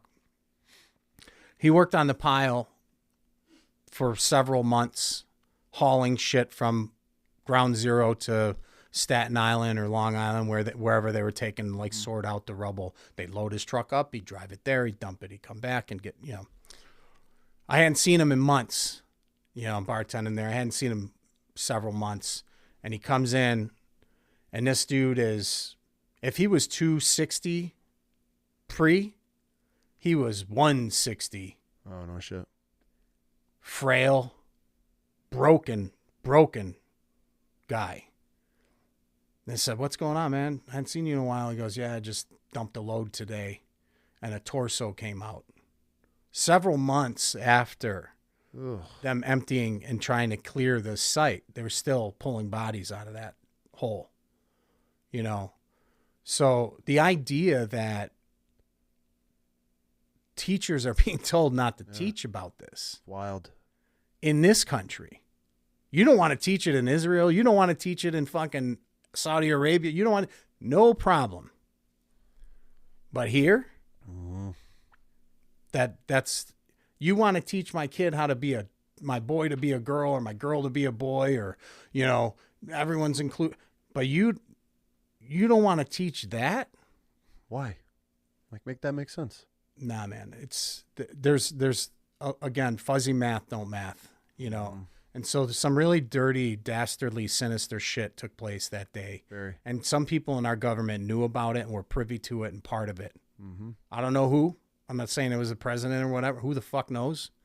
But somebody, they bypassed CIA security, FBI security, fucking Homeland, all these different security measures, police, fire, all this stuff, and then 35 different fucking coincidences, and look what we got. Like, nah, man. Not happening. You got a fucking 6 foot, fucking 6'5" Arab dragging around a dialysis machine through the fucking mountains. They can't find him. Get out of here. Like, all of it's nonsensical, man. Yeah.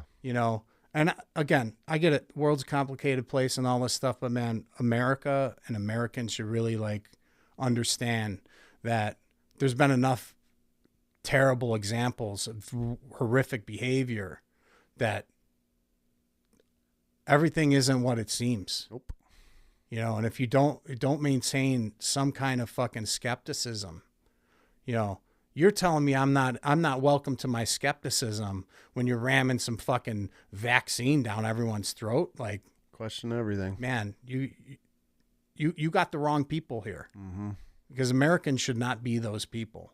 And we slowly turned into that, unfortunately. Yeah. Well, dude, I appreciate your conversation. For sure, This man. was great. Thank you. I want to have you back on, and I want to talk more of your just life, because holy shit. Yeah. You've been through some stuff, so. Yeah, I appreciate it, man. I appreciate I'd love to come back, Yeah, dude, this was a great conversation, and I like I said, I don't even feel that I scratched the surface of who you are and some of the things you've been through. I really appreciate you showing and telling your vulnerability. I mean, I know it's probably not easy, and been a lifetime of living with some of the things that you've gone through. Yeah. But honestly, for me, and I off air, on air, I could care less either way, but like it always means a lot to me when guys can come on here and open up and just talk. I like showing people that men can be able to just talk about some fucked up shit that's gone on in their life, and it doesn't control them. I mean, it's always going to be a part of your life. It's a chapter, and there's no erasing those, but at least you're able to talk. And I know other people are going to be able to hear this and be able to, it's wild to me of how many people are able to relate to our guests. Yeah. And there's times where I've had people open up and I'm like, fuck, dude, I've never even knew anything that's ever happened. And I'll have so many people reach out like, holy shit, I've been through this. Like, man, this really helped me get through what I'm going through. So I want to thank you for that and being able to just be open about it and have a conversation with somebody you've never even met before. So for sure, man. Absolutely. Well, it's been great meeting you. Dude, absolutely. I really appreciate your time, man. Likewise. Thank you. That was great. Cool. Was that? Yeah.